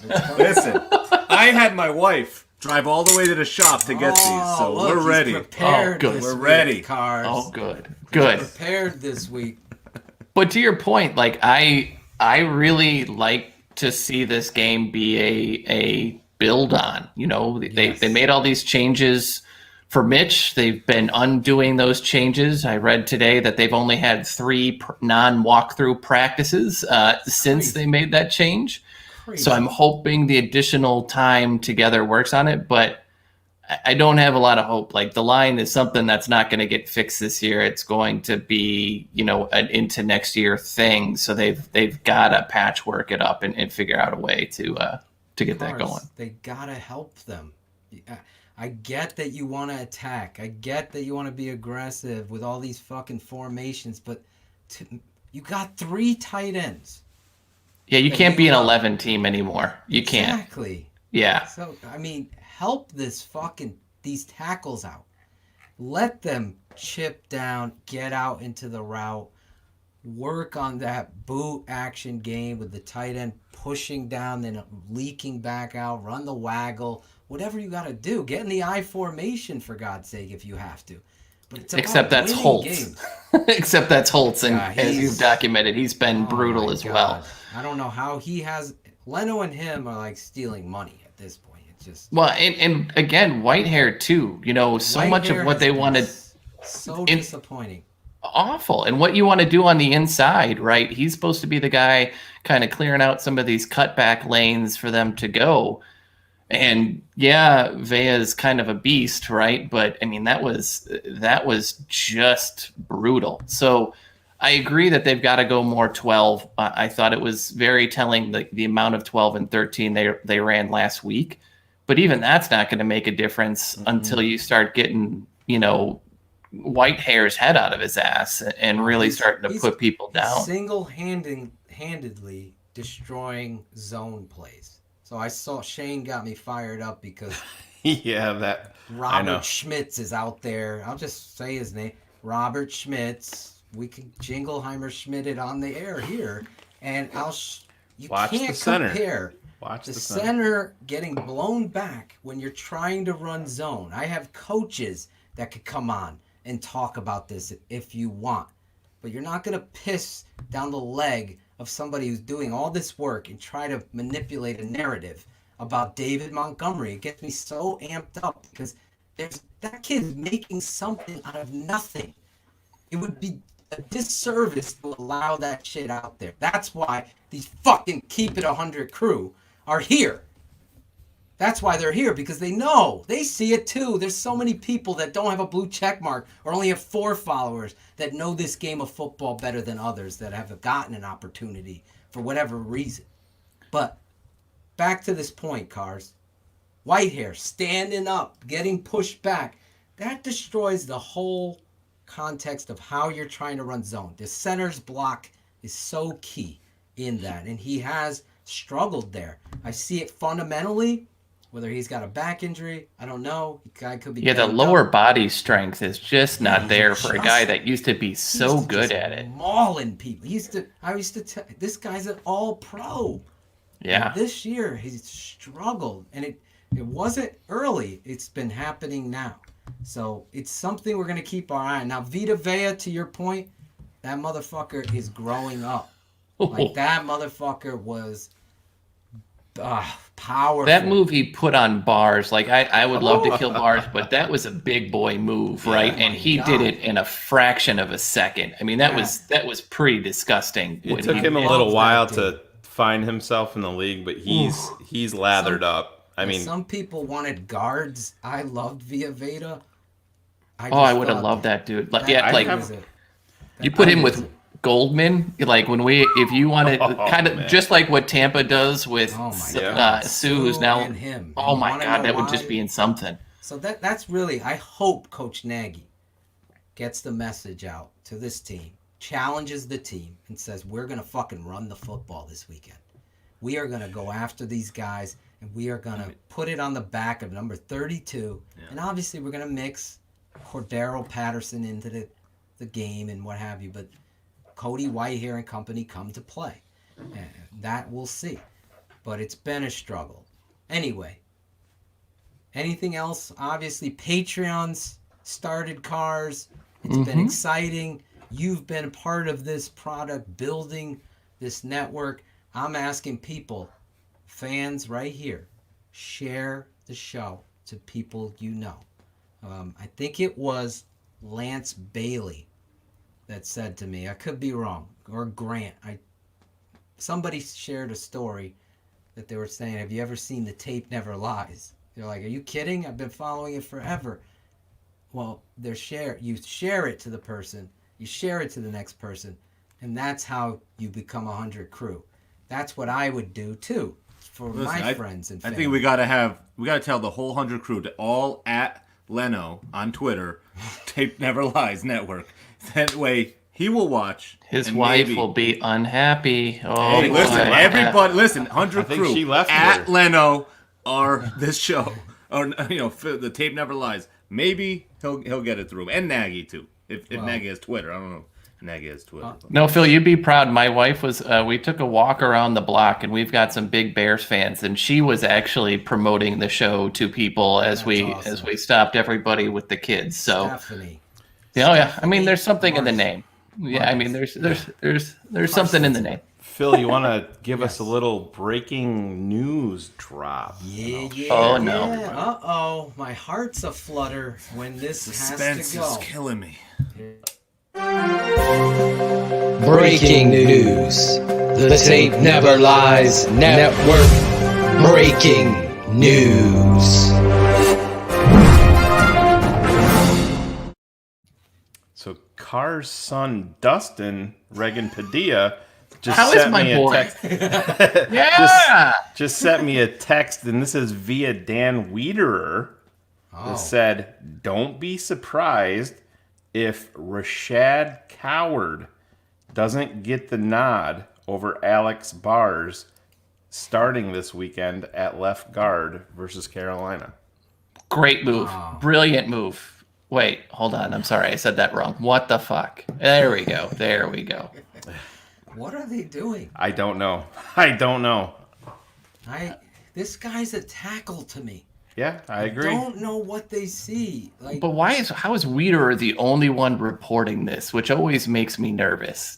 Negative Danny always makes me gets me going. This guy hates little babies at the freaking hospital. That's how funny. Got another doppelganger sighting. Daniel Negreanu. There's always somebody that looks like somebody. Hey, speaking of somebody, every week on this network, we do a segment. It's called Bear Up, Bear Down. And to continue the tradition, we go and explain it to the new listener or charter Patreon subscriber. Or the people actually participating in the skit named Cars and Claudio. But go on. Yeah, because every week they can't figure out how. So, Bear Up is the opposite. It's the dyslexic version of this. Bear Up is the positive bear in the game this past weekend. Bear Down. Who is the negative? We're going the opposite way of the song. Bear Up. Who was your star? You guys can play along in the chat room. Give us your Bear Down player and Bear Up player. We do it every week in the Tape Never Lies network fashion like this.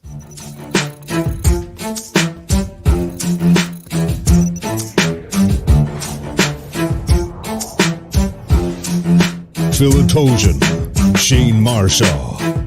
The Tape Never Lies Network.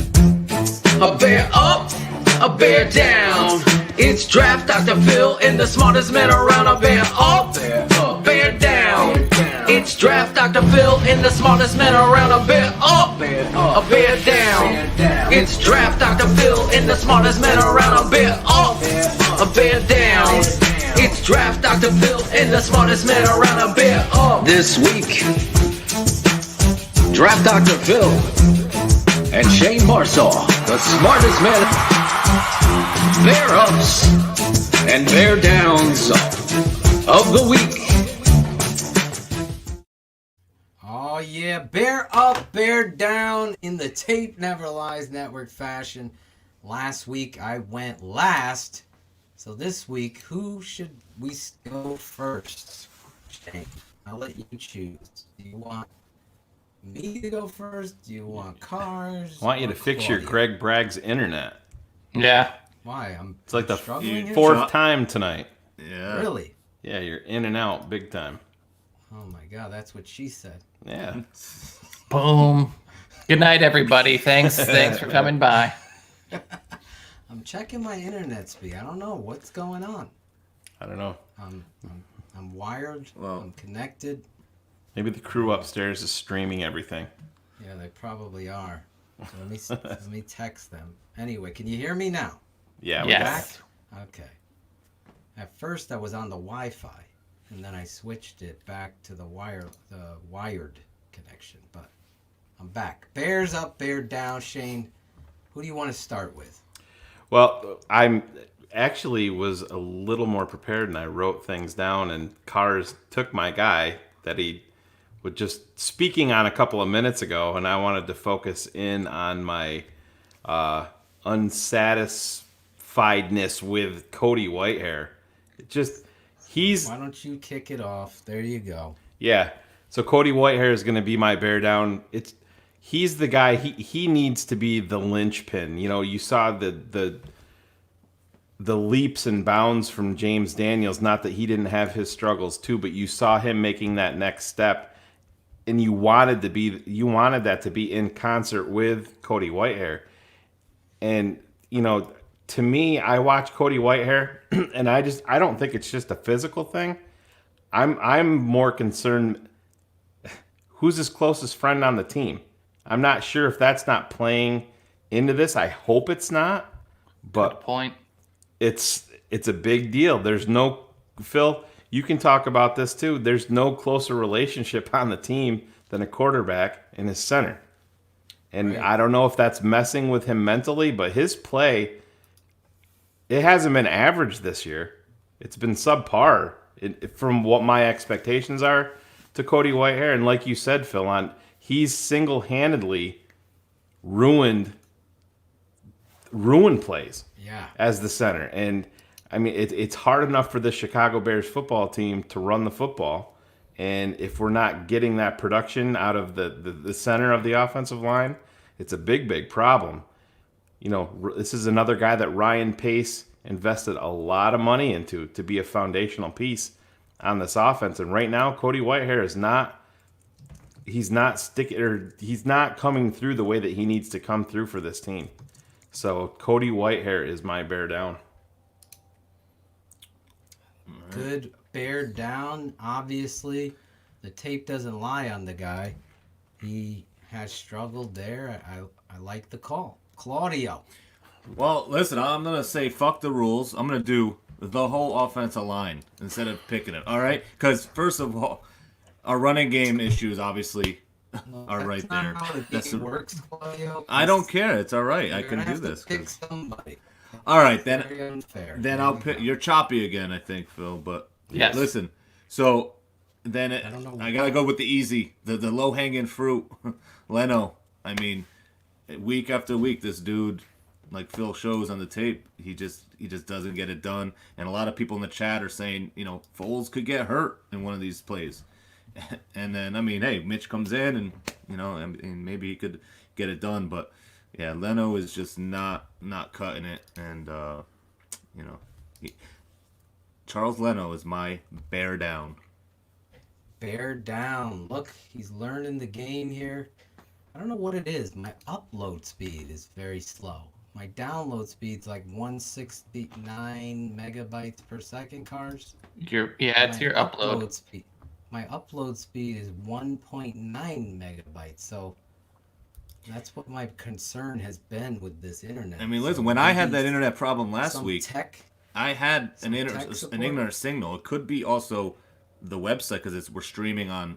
But like Claudio, your feed to me is very blurry, just like Phil's is, and Cars and mine is clear. Yeah, to me, that's because our cameras know how handsome we are, Shane. Yeah, that's really the driving decision. They're like focused in. Phil, your modem might be melting because you haven't shut the fuck up this entire show to let anybody else talk. That is a valid point. It's a valid point. Is my thing blurry? Well, let's hope your thing is blurry because I don't think we want that to be that type of show. Yeah. Well, all right. Well, maybe he's gonna go out and come back in. So, Cars, go ahead. I'll take over. Go ahead. So, who's your bear down?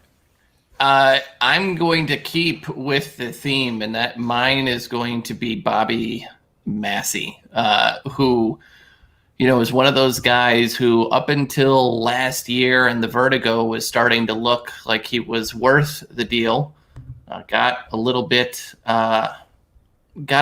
complacent, or I don't know what happened, but he has not been the same. And I've heard some people say, no, he's played fine early on. I actually named the players that he played against during those early weeks, and I'll hang up and listen. But since then, Bobby Massey has just not been much of anything. So Bobby Massey is my bear down.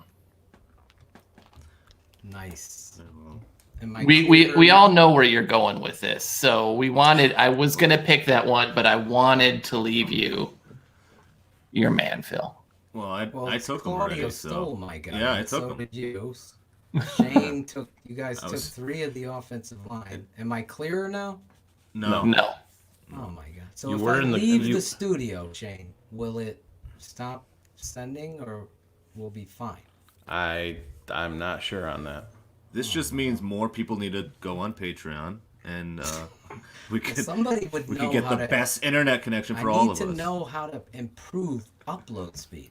I literally. Well, you can't really do it during the show. Usually, if you're uploading a lot, because if anybody's like doing a bunch of upload, bunch of video, bunch of stuff up, it's just really me. Sherry's saying that she sees me and Phil blurry. I don't see myself blurry. I see everybody fine except for Phil. Blurry at all. Yeah, no. Do you see me blurry, Phil? Now Claudio looks clear, to the clearest you've been all night for me right now. But I'm not going in and out. I'm just blurry. No, Phil. No, you're fine. Right. Phil is pixelated for me. Well, I'm gonna try to leave the studio. It should stay because you're a part of the broadcast too. So I'm gonna. Well, put in your bear down first, Phil. My bear down. You guys all took my bear downs, so I have to think now. Who is going to be my bear down, and that's gonna be. I'm gonna go with Cody White. No, you already took I did that. Look at that. I'm gonna have to go with Danny Trevathan. Yeah, that's a good one. Continues to struggle up and down, up and down. The struggle is real when it comes to Danny T, just like my upload speed. You're clear now. Fix this. Keep going. I'm gonna stay here. Yeah. I did run a couple speed tests and then it picked back up and I reset the mesh points cars on the There you Google. go. So hopefully that clears this up, whatever's going on. But Danny T, this guy, we had a great conversation last week with our guest about Danny T and what he thought he was going to be and bring that veteran leadership where Nick Kwiatkowski showed flashes. We all felt that. They did the right thing. But you've seen, and this happens in football, veterans or players that age, all of a sudden they lose a step. It's very concerning. I put up a play there this week. Danny T reading the guard, pulling down, goes across, doesn't come back. Got to come backside, and then he's just reaching. Then he comes back, and they're hustling down the field on another play, and he has a kill shot, and he whiffs on, Johnson from the Bucs on that big play where all three of them, Eddie Jackson, the rookie Johnson, and Danny Trevathan, all miss the tackle. It's up to Gibson and Roquan to hustle. So, gotta see improvement. When is it gonna be? That's gotta be concerning. I know they brought in some linebackers, right? Manti Te'o is in the house. Deion Buchanan.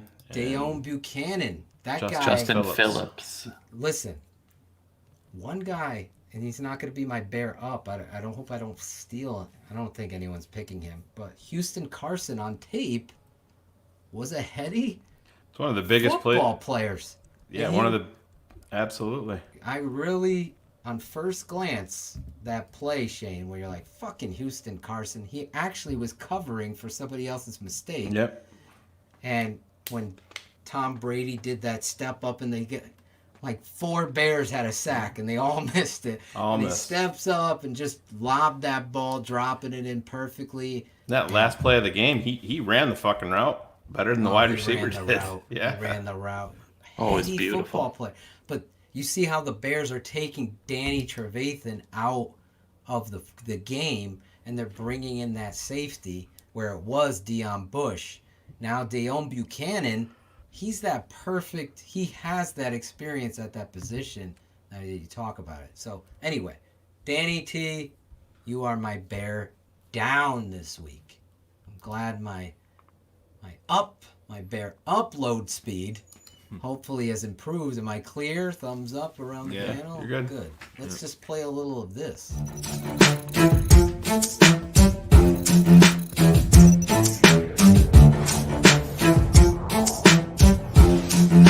Ottochian, Shayne Marsaw, the Tape Never Lies Network. A bear up! There you go, bear up. Like that timing, Shane. Timing. Perfect. Bear up. So since I went last, we do it. For those of you listening and playing in the chat room or playing at home, we go like Claudio's Fantasy Football League draft. Snake it back. And right now, I'm going to lead off. I'm happy that I'm going to lead off because the guy I'm going to pick showed me a lot this game and really was the impetus of you being able to be victorious. And it's none other than Nick Foles.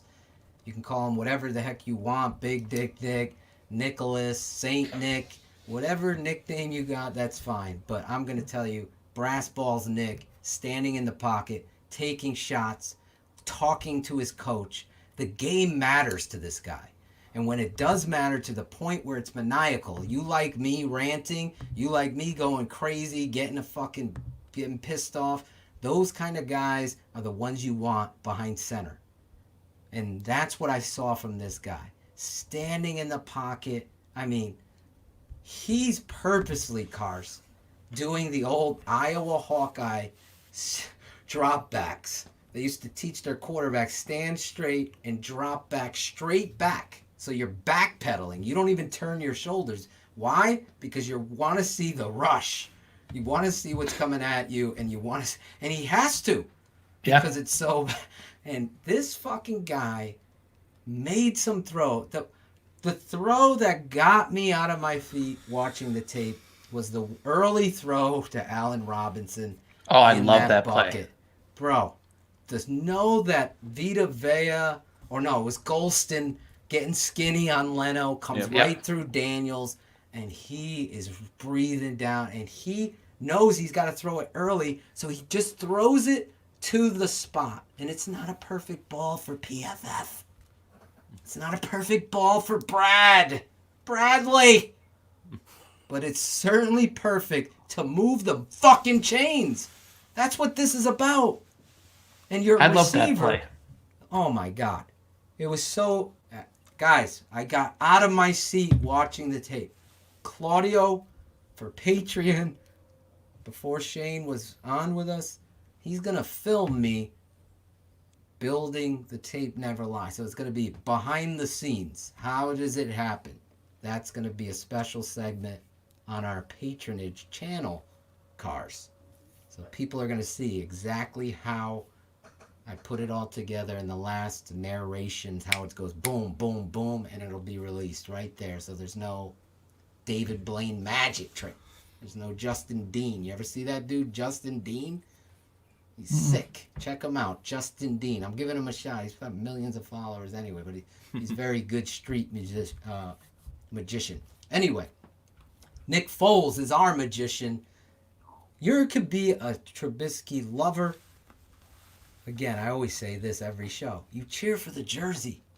Yep. Everybody loved Mitch. I like Mitch. I thought Mitch had tons of talent. We can debate all day. I would. I think the coach ruined Mitch, in my opinion. Cars loves the coach. I have other feelings about it. But what you see on tape with Foles is a leader of men and a director of your offense.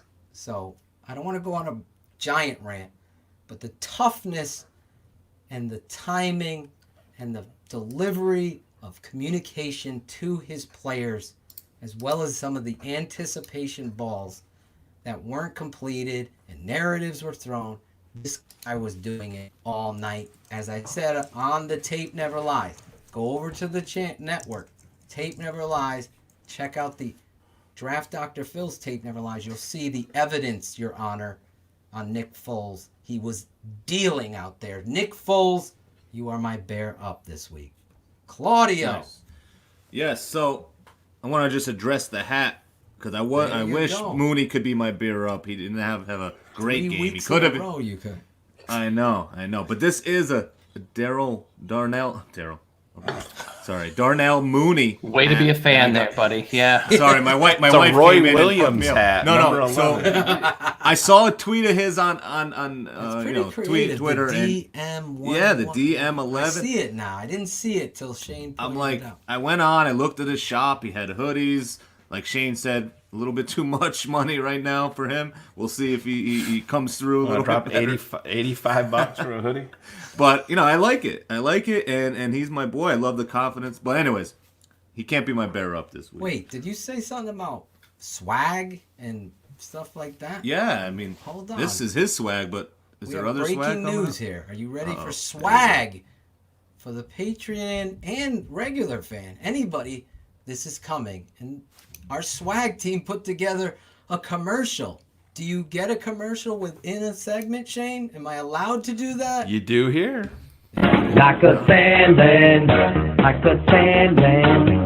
a bar block and burning his wine. Like a sand. There's our life. There's our life. We go on live right after Bears games with your boys Trap Talk and the smartest man alive. The Tape Never Lies Network Oh shit! Tape never lies. starts now.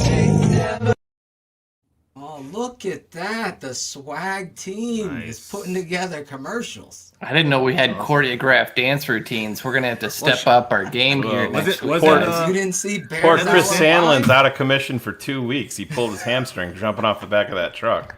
She's got the moves though. She was a cheerleader, wasn't she? A cheerleader? Oh yeah, she was finalist for finalist the for Indianapolis Colts. Colts. Yeah. Nice. She's throwing some moves down. They're throwing out moves. They're putting together swag. Yes, I saw people, Patreon members. Swag is coming. Fans of Keeping It 100, Keeping It 100 shirts. Shane and I are going to be involved with the team. We have a big meeting this week, going over some of the swag stuff. We don't want to just throw shit out there. We want it to be nice. The swag team bringing their dance, just like our guy. Do you remember Mike over the weekend? Am I getting his name right? Mike doing the moonwalk. We finally got two dances. Oh, that was Rod. great. Yeah. Remember Rod? Yeah, we got a Super pasty barefoot. white guy that couldn't dance and an Did the actual field fucking goal dancer. dance. Then you had the dancer doing the moonwalk. This show incorporates comedy, football, analysis, truth, cussing. There's cussing on this show. I don't know if you know. Mature audiences only leads the show every weekend. Every time we do a show. I hope everybody unsubscribes. Oh my god. That's what we I've had to never deal with seen. today. I gotta get that off since you brought it up, but never mind. Claudio, you All right. bear up. Go ahead. So my We bear need up, I'm gonna go. swag I mean, there were is so many great plays and great players in this game, but I'm gonna go a little, off the beaten path, I guess. But I'm gonna go Cordarrelle Patterson, okay? Because I mean, he had a huge catch. He didn't have many catches, but his kick returns are it's a so great huge. pick. I just looked it up.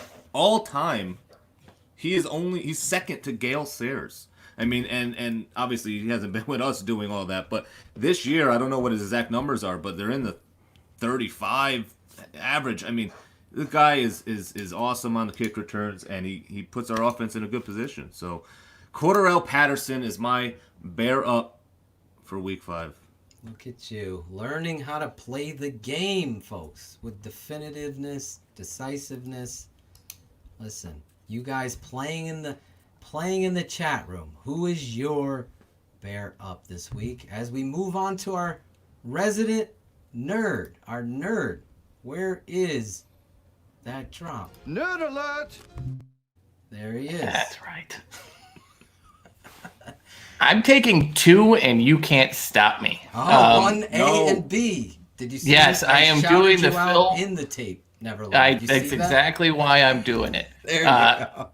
But in all seriousness, my 2 are Mario Edwards and You Brett Urban. fucker. Oh, he took your. Those 2 have made such a difference, especially inside the line as it comes to the run defense.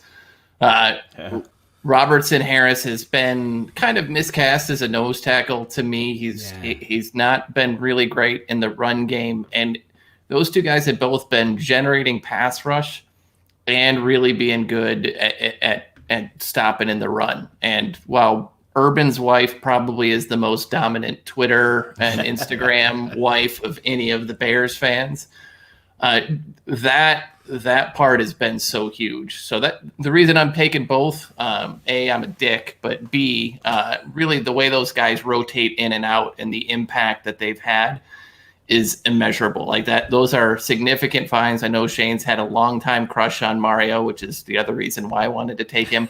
But it's been night and day after, you know. Claudio drops out and is using my logo. He's using this. He's upset that I got to use two. He's really upset. But that's why I'm choosing those two. That's the defense's run defense improvement has been because those guys have been getting a lot more snaps. Let me say this about Mario Edwards. Wow. You know, you talk about 60 minutes of football. When you get your opportunity to play, go out there and play your balls off. Mario Edwards in that game and in the previous game as well has played his ass off when given the opportunity. He Still only 26 years old, and that's very important. Touchdown. Yep. He saved that touchdown. If he did not get in Brady's face, I've seen Tom Brady hit that throw in his fucking sleep. To the what was the kid? Tight end. Horton, tight end. Hudson, whatever that tight end running through the seam. He's wide open. Wide open. His hurry makes Tom Brady throw it off angle, and what happens? It goes way over that. Guy played his ass off. Again, stat scouts are going to be looking at the box score cars. Our nerd don't do that here on this network, or he wouldn't even be on this network. That's how much I respect this guy. So great choices. That might be the nicest thing you've said about me. No, but I mean it's true though. Like there's stuff that just doesn't show up in the box score, right? Like there are little plays that just like all right, game within the game. You said it. The James Daniels trip. Remember? Yeah. If that play's clean, it's fucking 30 yards. Then you're saying, wow, they're getting the running game going. It's a different story, you know. This is what football is, a game of inches. And to Brett Maly's point, I can't listen to fucking no radio. Oh, it's terrible. Those cocksuckers are awful. And I listen to Sirius every day, and it's not NFL radio. Listen to Stern. Yeah. Well, I mean, listen, I'm not trying to take over you, Shane, but like to be 4-1 when you're not playing well, that's so important because you're building towards something which we still don't know what it is. But to be 4-1 right now, well, it buys you time to figure it out, buddy. There we go. Sorry, Claudio dropping deuces. I had a little family. Claudio dropping deuces before his segment comes up. Yeah, I had a little family mini emergency, so we're good. We're good. Are you all right? Yeah, Do no, you everything's need to good. go? No, everything's good. It's okay. Yeah. The show will go on. Yes. Okay, you're back. But I digress. Shane, I talked over your part, so go. Thanks for swiping my boy, Mario Edwards. And now Cars is making me go to special teams here. Gotta give some Cairo, don't call me Carlos Santos. Nobody thought he was kicking those kicks. Outside Big of time kick. Yeah. 40 plus at one point. He was 6 of 16 since 2017. And like I said, I sent out a tweet during the game. There was nobody other than the Santos family that thought he was kicking those kicks. And it's, he came through in Soldier Field. The weather wasn't bad, but still, he nutted up and put him through the uprights. And I was nervous as hell. The last one was what, 47 yards? Yeah, I believe. And he did. He got up there, and it started to break real quick. And I was about ready to smash my DirecTV controller one more time, but no, it hooked back and stayed true there. And got to give him some love, man. Field goal kicker. It is interesting though.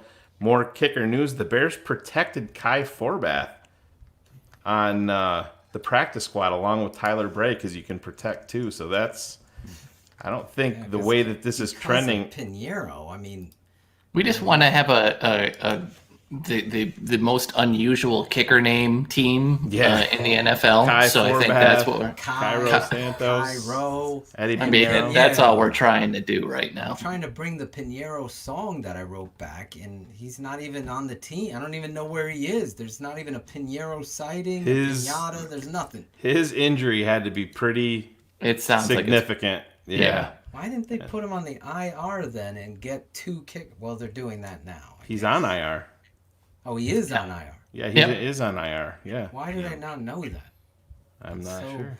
Maybe because I don't care about kickers. That's a good chance there. They Yeah. should have had another guy brought in anyway. When you do that, this bothered me. Anyway, so I thought Shayne was going to go with Fuller before you announce. I really did. And John Gray, who also is a Patreon guy, he's in the patronage charter. Listen, Kyle Fuller, I said it on the tape, never lies. I had this little troll going at me. Kyle Fuller's top 2 corner in this league. Show me anybody else who's got thrown at like this and is putting up not only the numbers, but is playing physical, tough, creating turnovers. Yes, it's not all about interceptions again. It's not. Just like it's not all about sacks with Mac. The guy is a tremendous, and he made the biggest play, in my opinion, in that game. So that play was the smelling salts for that defense, right? Like they were quiet, they weren't chippy at all, and then that play hit.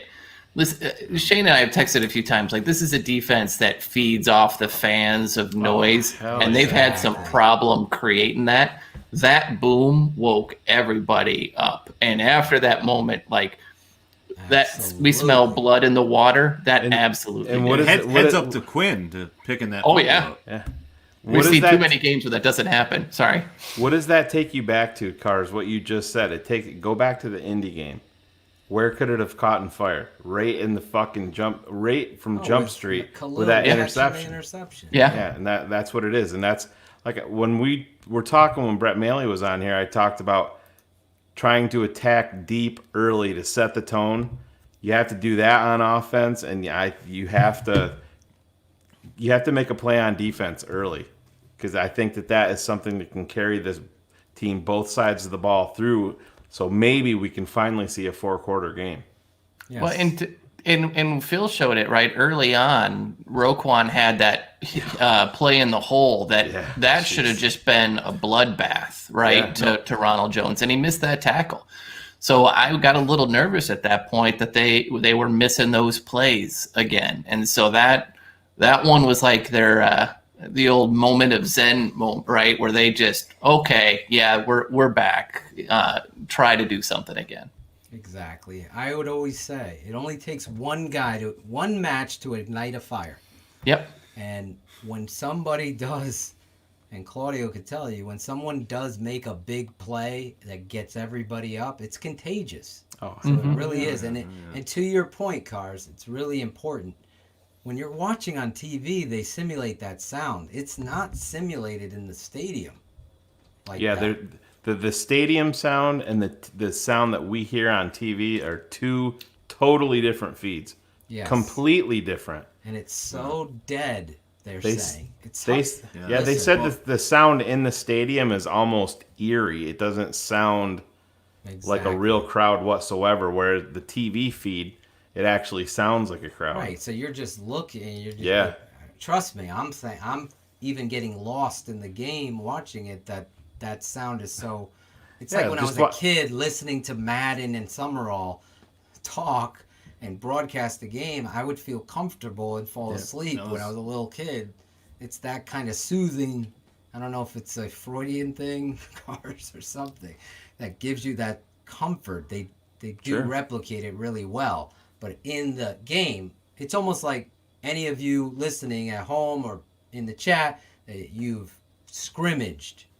And you're at someone's stadium, and it's a big, nice stadium, and you're scrimmaging. There's no one in the stands except a few parents, and it's hard to get up for that, especially in a sport that's so about momentum and emotion, and that kind of stuff. So when you have players that are playing hard and say, fuck a fan, fuck everything, fuck the fans in the stand, I'm going out there, and I'm going to play. Kyle Fuller did that, so... Sorry. So one thing that we missed, Phil. What? Cairo Santos. Is what? He's my bear up. Bear up this week. Yeah. Look at that. Bear up, bear down. Sponsored by Claudio's Modern Barbershop. You need a cut? It's Gerardo's Modern Barbershop. Gerardo's Modern. We got to change it to It's my dad's name. Yeah, no, I got to keep 50 years. My dad opened this shop in North Haven, in our town, 50 years ago this month. Holy mackerel. Yeah, so I'm actually moving to a new spot, still in the same town, and going to actually do a promotion to honor the 50 years and a customer appreciation. I'm going to charge what he charged in 1970 for the first 2 weeks of me opening the new shop. And what was that? $3. $3. $3. What is that? So I could get in there and get my... Yeah, exactly. I'm getting COVID when I fly out there for a $3 haircut. That's what's happening. It's going to be awesome, though. I'm pumped. It's going to be fun. Good for you, Claudio. Yeah. You're one of the best. I appreciate that. What are we doing now, Shane? Are we going to Claudio? Or are we going to... No, you haven't seen the banner that's been up for 20 minutes? Oh, I didn't see the banner. My upload speed. Tech support people. People are asking me, Claudio, when they come to Connecticut, can they get a haircut? Absolutely. Of course. $3. Hit me up. Shop, Hit me up on Twitter. The smartest man. Hit Claudio up on Twitter, Claudio. Where can they find you on Twitter, Claude? TTNL Barber at TTNL Barber. Surprised you don't have it on your fucking lower. I know. Well, listen, I am new to the whole social media stuff. I'm trying. I'm not a big fan of it, but you guys said you got to get on it, so I'm on it. I'm trying, but yeah, no, I mean, and you can look up obviously the shop, Gerardo's Modern Barbershop in North Haven, Connecticut, and my cell phone's on there, so you can call me, text me, whatever. And we could talk some Bears. All right, here we go. I'm sorry. I was reading a few notes that I had. Every week, our guy scours the internet, the Twitter sphere, the tweets to find dumb tweets. And really, even though he's a smart guy, it's not that hard to find dumb tweets. No. According to sources. That's the easiest part of my week. It's one of the easiest jobs, but I follow Zimmerman, man. It's fucking easy as hell. You can, I'm just like, there's 3 accounts you can go to and basically be set for the season. Actually, none of them are my burner accounts. Some of the YouTube comments on the uploaded videos make it. I might have to do a dumbest YouTube comment. Oh my God, there's a lot. That could be its own show. That would be its own show. Telling people to unsubscribe is one of the I didn't see that. Unbelievable moments of my life. And I'll say this real quick. I'm reading it because I try to respond to everybody, good, bad, whatever. But then I see this dude. The tape never lies. Go on Patreon. Everybody should unsubscribe with me. I just did. I just had this moment like, who the fuck are you? That is the dumbest thing. It just stirred me in the heart. Like, this is the world we live in. Like, you unsubscribe. Good. Go unsubscribe. No, we have to tell everybody. We must tell everybody. Yeah. Let's all unsubscribe. I went to his YouTube page, and his last video was, "This was my last game of Fortnite from 2 years ago." So sounds like.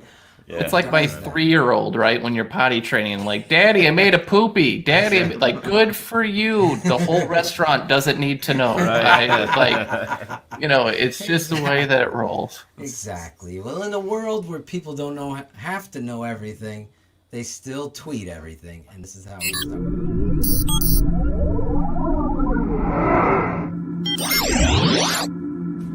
Dumbest tweets of the week. Every week here on the network, as I said, it started like this. Oh yeah. Oh yeah. Heading to Connecticut for the $3 cup. Yeah. He's the smartest man. He's the guy who made a guy named Horseshack ooh on that show. Welcome back, Cotta. The only thing that separates him from others, he would never disrespect his family like a fucking godfather. He's the smartest man, and this is his dumbest tweet of the week.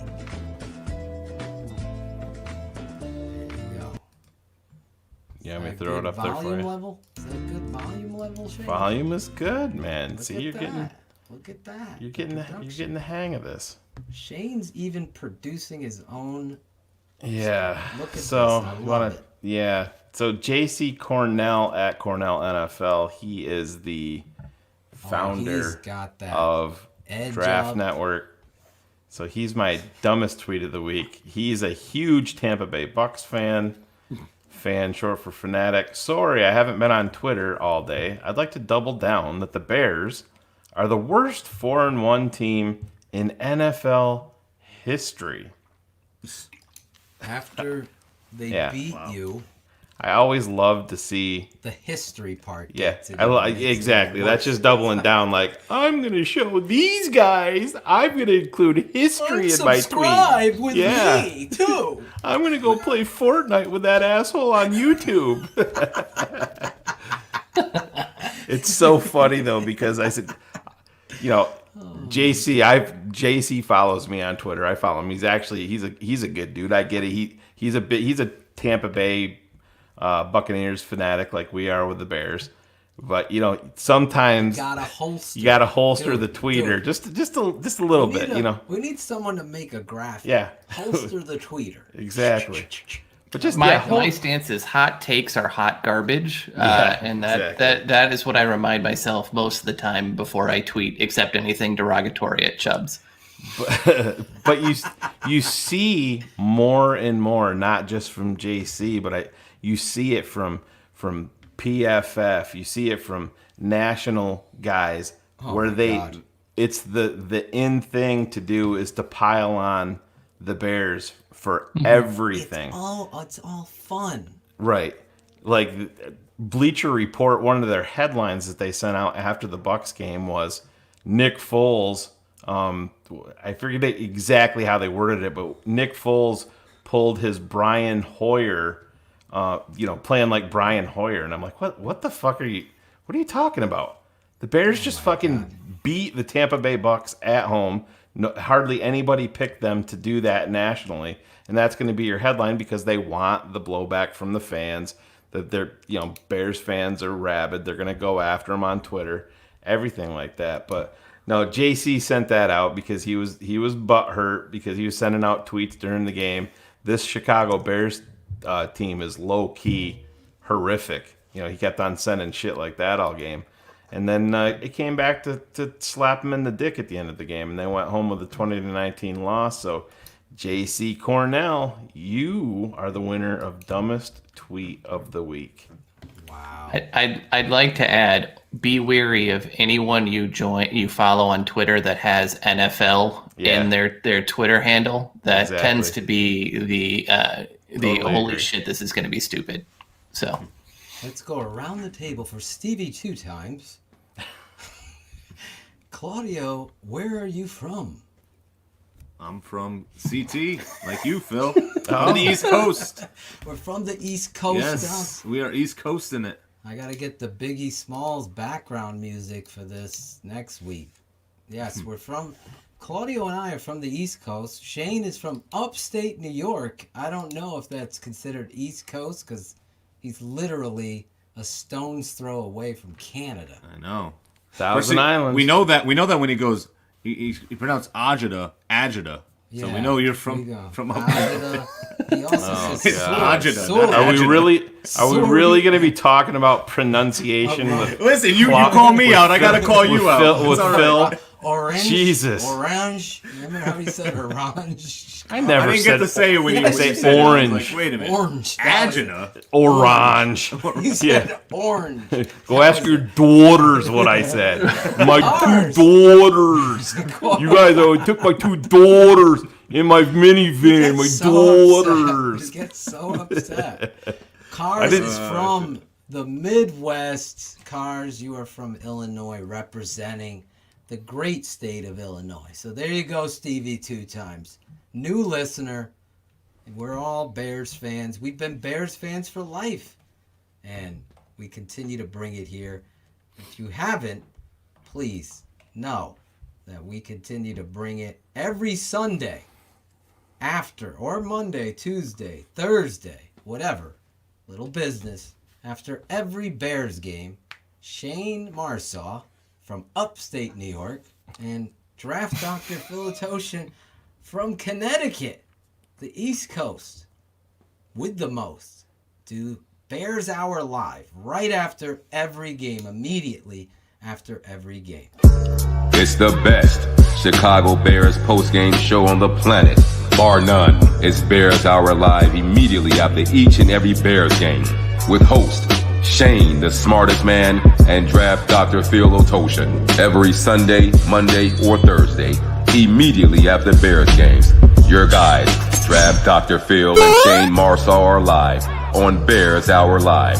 Subscribe to the show via the Tape Never Lies Network, which can be found on YouTube, Facebook Live, Twitter, and Twitch. It's the best Chicago Bears postgame show on the planet, Bears Hour Live. Oh shit! Yes, it's Bears Hour Live after the Carolina Panthers and Bears this Sunday. Join us. We'll be live there, not via Patreon, right here, live, in person, the rant, the breakdown, the emotion, the analysis that you know and love. That's it. Shayne, do you have another dumb tweet? No, that was my dumbest tweet of the week. There you go. And with that, we go to the best tweet. Every week, Shayne scours the internet. We go from dumb to good. We always end on a positive note. And we do it like this. Oh, yeah. Can you hear the music? Oh, yeah. What the fuck is it? Orange, yeah. I don't know. Yeah. He's the smartest man. He makes smart picks and comments. He can cut like a fucking laser. He's a true friend and a Patreon subscriber. Oh shit. He's also an art appraiser. I'm shouting out Brett Maly, 200th on the tweet of the week. Number 200 in the Patreon subscription. I was hoping Brett was going to stay for that special poem that I wrote for him 10 seconds before the show started. He got out. Shayne, so a positive tweet now. Yeah, this is a positive tweet, but it's also a department of our favorite football team. The Chicago Bears social media department specifically. They've been stepping up their game quite a bit. Even you can go back the last couple of years. They did the lemon shit schedule stuff that was horrific. That was this year. They did it 2 years in a row though, didn't they? No, they did the I like the superheroes. I think Israel Adonijah drew those superheroes. Yeah, I thought that was 2 years ago. I got a few here from Greg Braggs. Yeah, I got a bunch of them from Braggs too. No, I think that was last year. Allen Robinson, look at him. Yeah. That's from that was last year.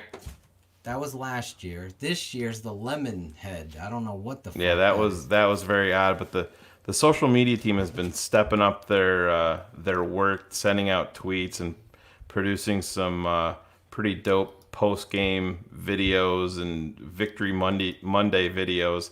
And I saw the one after the Bucs game, so I uploaded it here, and I'm sure most of you people have seen it, but I'll share it again. So take a listen. Montgomery cuts upfield. Touchdown. Good protection. Vaughn. Incomplete. The receiver caught the ball, was hit and fumbled. Recovered by Chicago at the 27-yard line. Pulls end zone. What a catch. Grab. Brady is taken down. Khalil Mack.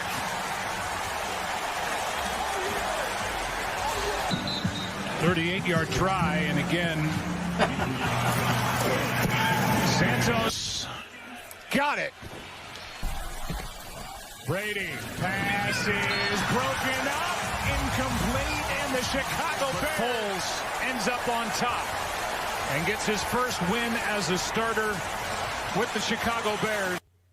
The worst 4-1 team ever in the history. If they could just improve on Lunch with Larry.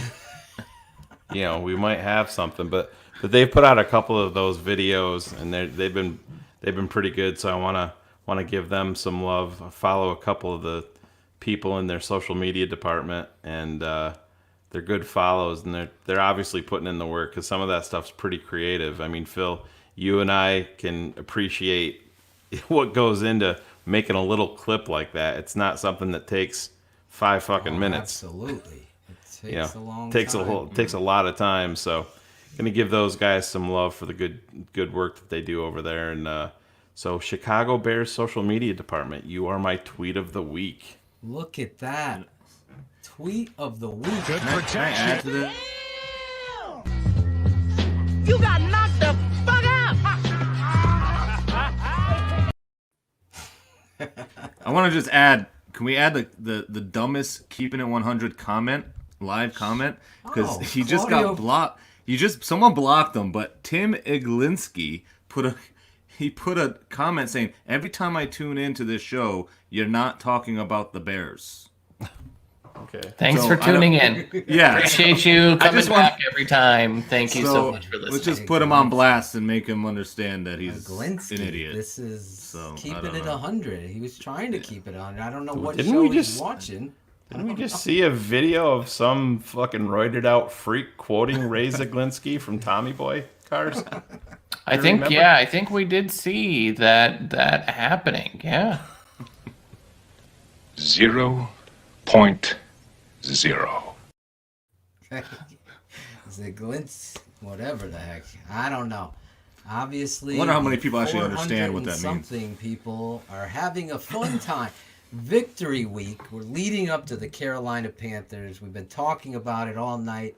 Patronage program has started. You can go over.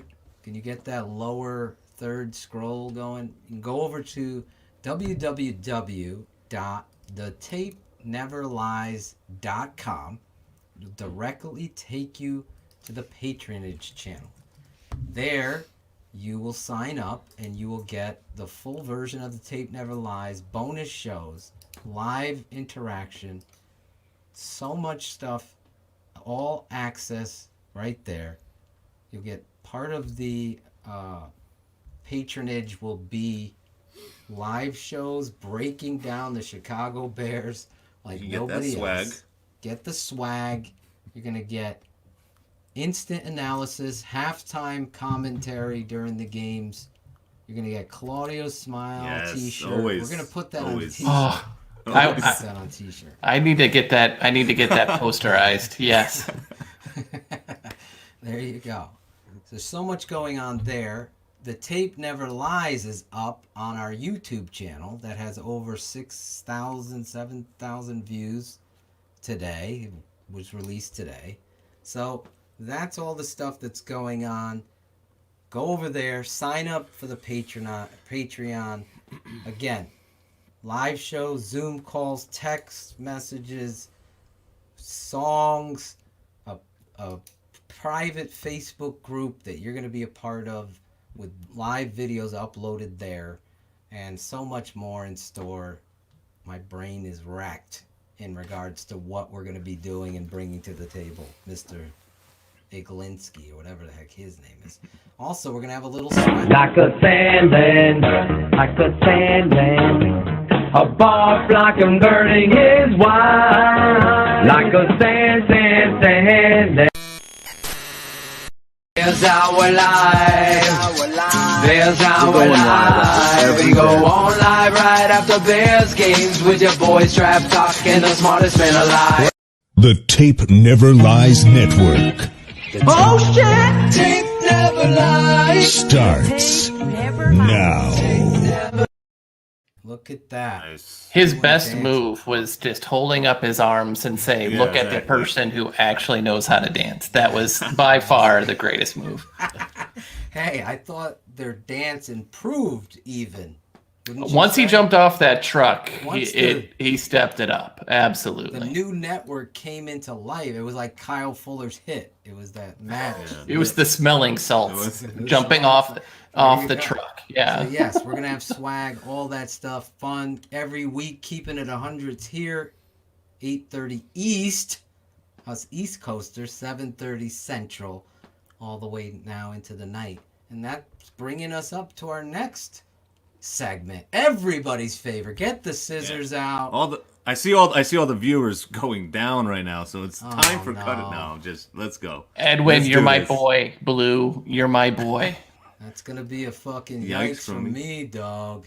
All right. What is it? What's his name from? What was it? American Idol? Oh yeah. What was his name? Randy Jackson. Randy Jackson. That's right. It sounded like it was from him. Every week, though, this is every 100 crew. I know Josh E., who is a big-time creator of the name. This is his favorite segment. And some of you 100 crew members are also involved. It's called Cut It Out with Claudio the Barber. Hey, cut it out. What are you talking about? With Claudio the Barber. Hey, you gotta let me talk, Phil. Hey, you gotta let me speak. Claudio is going to be bringing a new sense to keeping it 100. It's Cut It Out with Claudio on the Tape Never Lies Network. Hey, Yes, that never Claudio. gets old. That open never gets old. Is that like an iPhone 4 at the end there of your open? So, I got to shout out real quick. My wife actually drove to the shop to get my scissors for this. So, nice. Someone's Shout out getting her. laid tonight. So, hey, I got enough kids. All right. Well, that's what you can use those scissors for then. There's a way to fix that. That is the Phil comment knows of the about night. that. Phil knows about that. All right. So, The scissoring technique. He needs a step stool to get up there that high. Please let's not talk about scissoring techniques. I don't think that's We got the cool. walrus technique. We got the scissoring. Oh, that's what this show is about. Claudio, yes. every week you're fired up. You're watching the games. Are you going to be all active on your mute button? That's Yes, the big I am question. going to remember that. I got my Wi-Fi situation Is good there here. one, so. 2, or 3 cut it outs? Because I only see 2. No, there's only two. There's Okay. a longer one. You could do that one first if you want. Well, cut it out 1 is labeled, so I don't. All right, let's see.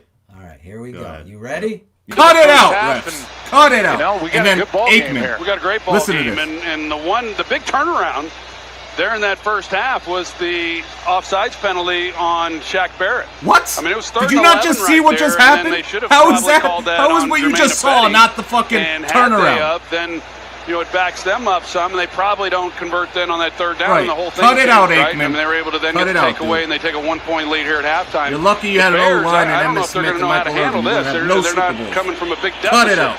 here in the second half. But it's shaping up for a good one. Long clip. That's a there. long He's clip. complaining Well, about- I only got 2. he's Was complaining that about all right? Wait, that was one? I thought that was both of them. No, that was just one. The next one's shorter. Don't worry. The next one's shorter. Claudio sends me it yesterday, and I'm like, Claudio, this is like 1 minute and 40 seconds long. So this is like all 3, and he's like, no, that's put that in number 1. That's number 1. I I'm had to sending put you it the second one together. right now. I had to put it together with Aikman's stupid ass. How you watch the first half and the turning point is some missed call on an offside. Come on. Let's out. prepare everybody for number 2, Claudio. Oh, yes. Don't anybody have any liquid in their mouth. Oh no! You didn't do this. Let me get the mute That's button. not Hold what on. I Let me think. get on the mute button. All right, Oh go my ahead. god! Now I'm nervous of what's. No, going on. I'm excitedly nervous right now. Like, let's go. But that It's was like my good. s- All right. That was good though. Nice. I like that you're calling out the refs because, like, got I it. missed who made that comment, but he's 100% right. Someone deleted. Oh, there it is. Cut it out, number 2. But I want to say, it seems like actually I felt better about this crew. At least they communicated. They got calls right. The one, obviously, me and Cars didn't see eye to eye on. I thought Nagy should have challenged. I put it on the tape, never lies. Get that spot. Don't fuck around with Tom Brady getting that QB sneak. But again, water under the bridge at this point. I felt like out of all of the games I've seen the Bears play this season, that was the best officiated game, except for those. You're right. He did grab The Jerome his arm. Bogart game wasn't good. I don't understand. That was the worst officiated football. I don't even know how he's he's able got to get maintain fired. his job. It's terrible. He's got to be gone. That was horrible. The Colts game was terrible too. Oh yeah, Colts brutal. game. Oh my god, that was awful. Anyway, let's go on to cut it out number 2, Claudio. All right, let's do Hopefully, Oh, I'm excited. Wins, right? And it's 420 somewhere. That was good timing. That was great timing. Now listen. Perfect timing. Hopefully Acevedo cuts that clip. Listen, Shane fucking he reamed me for saying I had a bad photo. Put it back. I had a bad Photoshop skills or something. That's the first Photoshop I've ever done. So I said, Claudio, what's up with the ghetto Photoshop? He's like, dude, I've never used Photoshop. This is my first one. Could you take it and make it looking better? And I said, it's for your segment, and it's absolutely perfect. We're not doing anything. Again, it was so. 5 downs? What the? See the helmet? I tried to get it so the helmet was not seen. You look like the Flintstones character, that Yeah. fucking alien with the helmet. Yep. What was that dude's name? God, is that a mental image right now? Holy shit. Somebody send me that that's great. picture. I We love gotta it. save that in the file to throw it up there every week. Yes. We gotta put the helmet of Brady. See, he was with listen. That guy Claudio. was happy. He knew what was going to happen on Thursday. And he was happy. I'm not gonna lie. This is Claudio's best performed cut it out by leaps and bounds this week. Oh, he nailed it this week. Proud of you. Nailed it. I had to come through because last week from the chat. Let's get some grades from the Oh, chat. there it is. Look at Bullets chimed in. It's Gazoo. Gazoo. Gazoo, I love that is- Bullet. yeah, Breaking Gazoo. Bullets. His brother was in Breaking 2 Electric Boogaloo. Do you Not like to be those not to hats? be confused with Magoo from No, Twitter. No. My favorite Oh my God, Twitter I can't- account. Can we get some video of Magoo for next Keep It 100? Our last network that we were with, we actually did a show with Magoo. Do you remember that, Phil? Yes. And he came on, to his credit. Remember, we didn't think he was going to come on, but he came on to his credit. Talked about demon houses in Demon Northwest House. Indiana. Northwest Indiana, the Demon House. Have you ever heard of that? No. Stephen Nageshi giving him a A. Look at that. 9.5. loving the Brother love, John Gray. You're getting some. I'm good shouting out grades. all you Chubbs. guys right now. Chubbs is giving you an A+. Love it. If Chubbs gives you an A, like that guy hates puppies, freedom, and pizza. So if he's giving you an A+, like you have done something Where's right. my guy John? Some guy before I even did the segment was saying he loves Cut It Out. John Gray, I think his name was. Yeah, John Gray.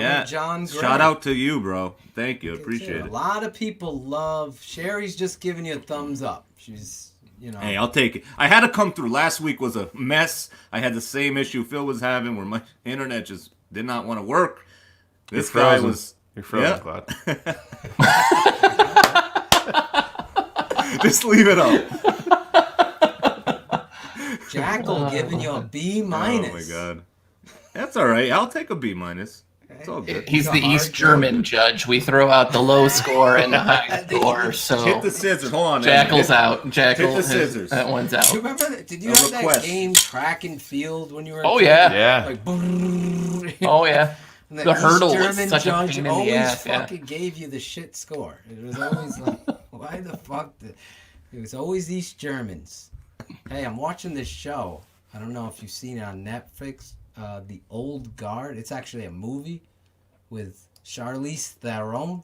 The Old Oh, it was Guard. so good. It was Oh so my good. God, I'm not done with it, so don't spoil it. But I gotta say, we're always talking everything here on Keeping It 100. Keeping It 100. I think you guys should check that show out. Really good show. Really good show. Other show that I just finished, helping people out, Shane. The There you show go. Evil on Netflix. Claudio, I know you're a Yeah. big... I'm a big show guy. I You're have a not big- watched that. You're a big horror guy. This is like Yeah. CBS makes it. It's on Netflix. Dude, I started watching it. Excellent Yeah. show. So last week I gave you Ip Man. Someone said it's IP Man. Maybe. I thought it was Ip Man. great movie, Kung Fu. I was a big Kung Fu theater kid. Shane and I used to go to and Shane had this fucking same story as me. You go with your sister to the movie store and you'd be able to rent a VHS. For you millennials, you don't know nothing about that. So that was the thing. You got to pick your movie. My sister would get so pissed because I'd always pick a fucking Kung Fu movie with Bloodsport, Enter the Dragon, Bruce Lee. I just loved Kung Fu movies as a kid. Just ate them. Bloodsport, if it's on, I'm watching it. Edwin. Like, I don't care. If Bloodsport's on, I'm watching it. Oh my God. When he's like... I'll watch that scene, as stupid as it is, rewind it again. Like, I watched it a few months ago, and I've forgotten so much about it, and it was fun. We got a hater. What? He's not here to hear Netflix, Bill. Oh, Bill. Dude, just lighten up, bro. Just lighten up. It's COVID. It's the fucking end of the world. Can we just have some fun?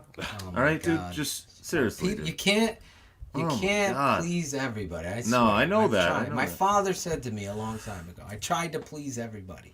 You get stepped on. So I know that. We're having a good time. Check out Evil on Netflix. I saw somebody just watched it the other night. It's really good. Just giving you some advice as we move on from a great Cut It Out, Claudio. I'm agreeing with Shane. Thank you. I appreciate it, guys. Thank you. I was worried in the beginning. I was worried. It was a long... Where are we going? Troy Aikman, refs. You had it all moshed up like fucking one of my favorite meals. Out. Shepherd's pie. Just mosh the mashed potatoes, the meat, the corn. I don't give a fuck that he smokes weed. They all smoke weed. Smoke weed every day. Yes. I love it. I was waiting for that to be played tonight. That's I love great. that drop. Love it. And I don't even smoke weed. That's the funniest thing. Listen, yeah, that's what I say too. That's it's a Wednesday. It's a Wednesday in the work week, hump day. We're having some fun. We're talking Bears. We've talked about it. You got 3 hours show, and motherfuckers are complaining. That's the greatest quote. I don't like this 3-hour free show that you're providing for me for my entertainment. Fun talking. I just you talked about Netflix for 3 minutes. I'm telling. I'm gonna go play Fortnite. I think we gotta put him in the Cut It Out next week, Claudio. The guy mad. What was the guy? What was his name? Bill something. Bill something. Smith. It's got to be like Smither. Here you go, Bill. Bill, we took a vote here at the Tape Never Lies Network, and this is what we came up with. This guy, Bill. Yeah, there you go. Sorry, Bill. Shipley. Sorry, Bill. Not here to hear Netflix. Okay. I'm not sorry, Bill. We don't give a fuck, and that's how we do it. We don't. The reality is, we love everybody. Bill's entitled to his opinion, guys. Yeah. But we've done it all. We've done a great show. We're not done yet. No, we got to do our Cherie segment.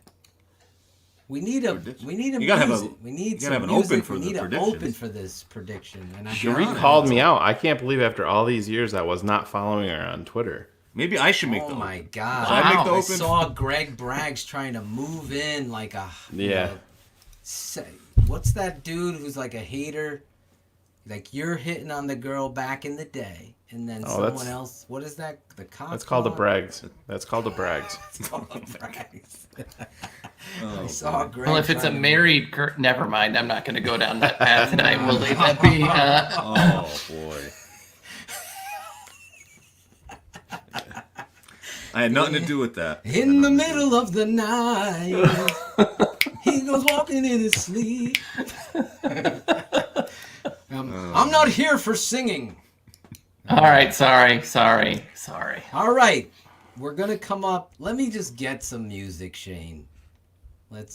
You guys chit chat for a second. I'll put some music in the Cherie segment. The Cherie segment. You gotta call it that. You gotta in the open. You gotta prediction segment. There she is. Yeah, I've given her that title. Yeah. Hip. Let me get let's get some Biggie on here for tonight's East Coast. Cherie. Where's Cherie from? Do you guys know where Cherie's from? Is she from Chicago? She's from D.C., but she was born in Chicago. Nice. Word is she's moving to New York. Hey-o. Really? Stephanie Ottochian and I have invited her to. Why it says instrumental and now it's playing lyrics. It's all good, baby. They'll probably hit us on this anyway. Probably, yeah. Turn that off, dumbass. What? It's an instrumental. See? Just sing All over right. it, Phil. And then The they can't get Cherie mad. segment. I did write it. It's all Akeem song I'm producing. It was all Akeem. That's all I know of the song because I wrote it. Cherie said Chicago. She's from Chicago. I That's said it. that. But she's living on the East Coast in D.C. area. I love. If I was from Chicago, even for a month, I would say I was from Chicago because Chicago is the best city. There I've ever you been go. to. The segment, though, and I'll produce it this week, Claudia, I promise. The open for the prognostication segment, Shane. Predictions and bold predictions. So predictions for the game. Last week I picked the Bears to beat the Bucks. I think everybody else on the panel picked the Bucks to win. This year I was right this last week. Where are we going this week, Claudio? All right. So my bold prediction. I mean, I got to get it right one of these weeks, but I think I'm gonna go with Montgomery. Finally getting 20 plus carries. Finally, maybe, please. Against a run defense that's suspect. And I'll even go, if he gets that 20 plus carries, he goes over 100 yards. That's my bold prediction. And I think we win this game, man. I think we win this game. I think we win it handily, actually. I think we take it to him. Our defense steps up. Foles steps up, and everything works. And we could, shut up the haters. Shut up these all these power rankings. We didn't bring up the power rankings people have us at. 16. I mean, they have. It's Keep ridiculous. them coming. Keep them coming. The low I know, ones. but it's just ridiculous. We love. Only one. I gotta give it up to CBS. CBS has us 9th right now. So I just don't know how you watch this team and overlook the defense in a league that. I mean, are you guys shocked as much as I am about the fact that Nick Foles has only had 3 practices? Yeah. And he's out there playing. I mean, that's what this league is because of COVID and everything. There's limited practices and all this stuff going on. I switched the beat because I know Shane was getting nervous with the biggie. Got a new beat. It's a free beat. Shane's the one that's got to deal with the. Shane's the one that's got to deal with the copyright infringement. You fucker.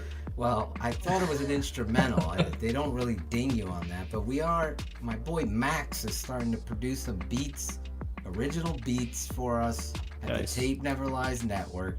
Shout out to Max, and he's working on that, so I'm going to incorporate some of these beats into the program, and this would be the perfect place for the segment. This isn't his beat. I can't find the beat that he produced right now, but here we go. So Claudio, good job there. What was the final score? Final score, I'm going to reverse one of my daughter's birthdays. I'm going to do 27-10 Bears. 27-10 Bears. So Bears. Her birthday's coming up quick. 10-27. She's coming up. My other day before one's my a 19, daughter. One's a 27. Day before my daughter. Yeah. Same age. Look at that. Yeah. Cars. Bold prediction and a prediction.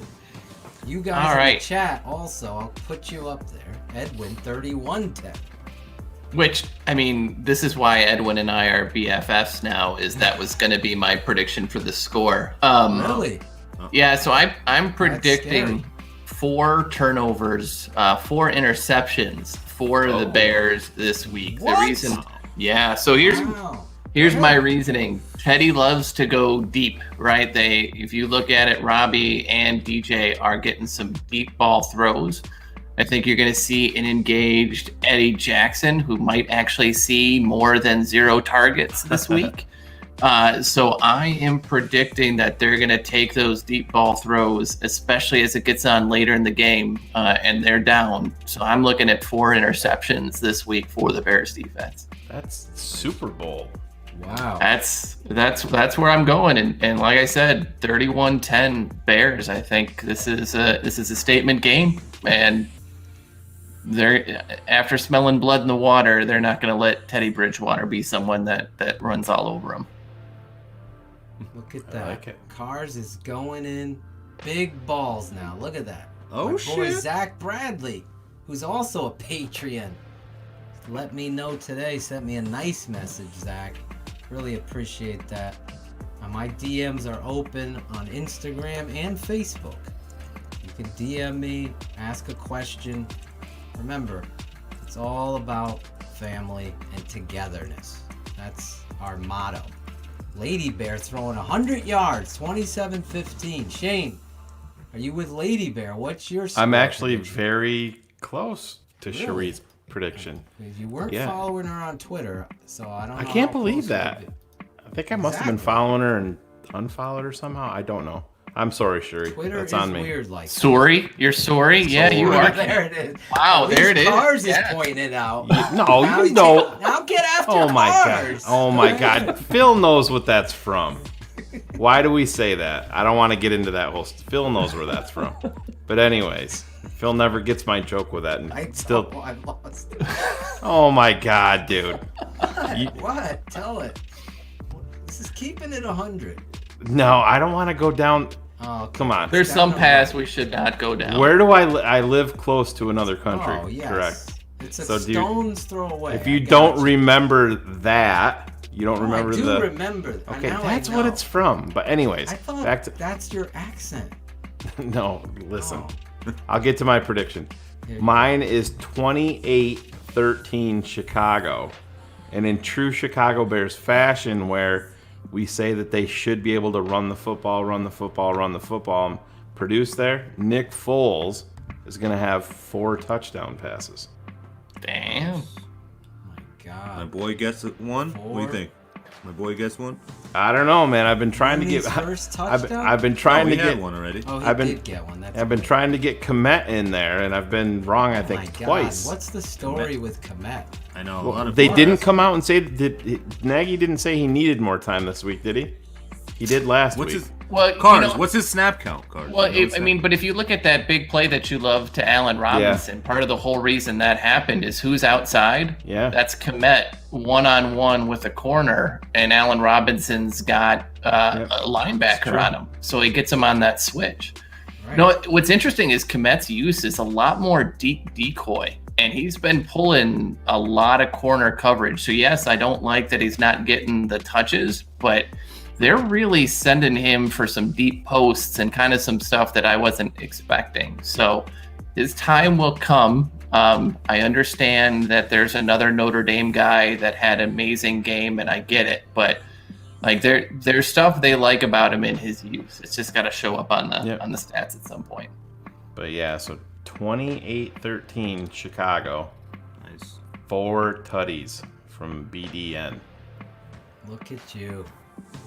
Last week, I predicted the Bears to win. I predicted Khalil Mack to have 3 sacks of Tom Brady in a strip. And the refs fucked me over. I would have been 100% right, Cars. You got Bogard. And I know he wasn't the ref, but that's what we're going to call him from now on. When the refs screw you over, you have been Bogard. Might That's be a new great segment. line. It's like you got mossed, but it's Yeah, you got Bogard. Yeah. You got fucked over. Sounds like a AKA. segment. Great job. Sounds like a new segment. We'll bring on maybe one fan to announce that segment. Actually, real quick, before I do my prediction, send me your reaction. Win or lose. DM it to me. Film yourself. Whatever it is. Have your wife film your reaction. I want those reactions so I could put them in the open of keeping it 100 every Wednesday night. As you could see, some people are picking up on it and sending me their reactions. Even if it's you find someone from the opposing team, put that, give it to me. I'll put it together and put you on the show. We've had some great fans. Obviously tonight, it's been chock full of fun, and we're not going to let the fun stoppers stop us from talking Netflix or pasta or whatever's going to come up. Cole Kmet's misuse. I don't know why he's not being used. So this week, I see the Bears winning 27-10. And I really see, I know Claudio had that same pick. I just see this offense picking up. I think David Montgomery is going to get the ball rolling. And really, ultimately, I'm going to say my bold prediction is going to be Cole Kmet's first big touchdown, big play. So I'm going out on a limb. I don't understand how Nagy's not using this kid yet.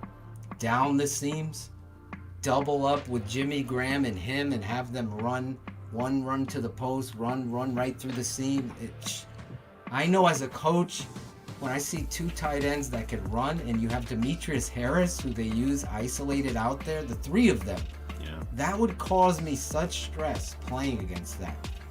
You got to use those big guys to your advantage that can run and be athletic. So this week, I feel like I pray that Matt Nagy gets it right. Cole Kmet with his first touchdown and a big plays, 2 big plays, we'll say. I'll even go further than that. So 27-10 Bears. We're going to be here live right after the game on Bears Hour Live. Me and Shane. Claudio produces, sending your instant responses. 2 of you every week jump on the air, bring that hype, bring that passion, win or lose.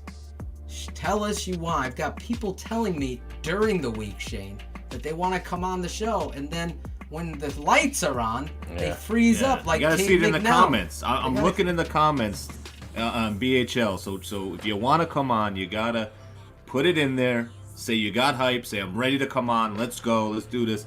And whoever catches my eye and says what needs something that catches me, and you're on.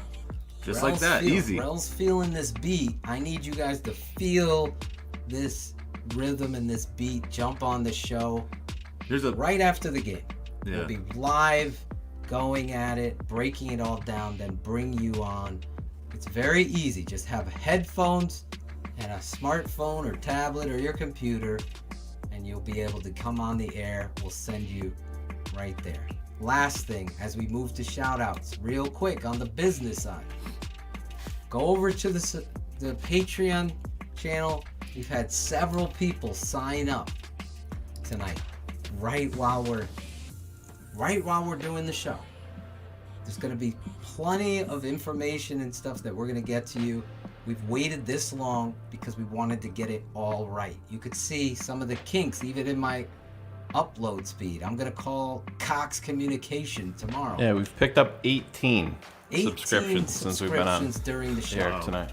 If you want extra tape analysis, live tape analysis, extra shows, live shows, recorded shows that are going to be uploaded to you, podcast. Every show will become a podcast. We won't be at all upset if you guys want to push that to 250 before we get off the air tonight either. Not going to lie. Well, that's really generous of you, buddy. My father is going to come on the network, X's with the O's, just breaking down the offensive line, defensive line, the inside workings, what Cars was talking about earlier. Those little things that you don't see are going to be broken down live. What I do on the Tape Never Lies, we're going to do it right there. So that's what it is. And there's so much more we're going to be doing. Zoom calls, Q&As, texts, private messages. Give you my cell phone number. Just don't text me after midnight. I'm usually asleep. But anyway, Shane, that brings us to your favorite part of the show, the end of the show. Although you've been hammering through this. Do you guys like this beat? Should I keep it through, or should we go? I think Swank, I don't know, Swanky, are you asking how much Patreon is? Oh my God. It's $7 a month. We've had this discussion. Yeah. I do have Only that we're on a website or something that they could go to and see a big picture with a number. Yeah. Yeah. $7 a month. You see. Go to the tapeneverlies.com and it's all right there. It'll show. It might be on a lower, banner.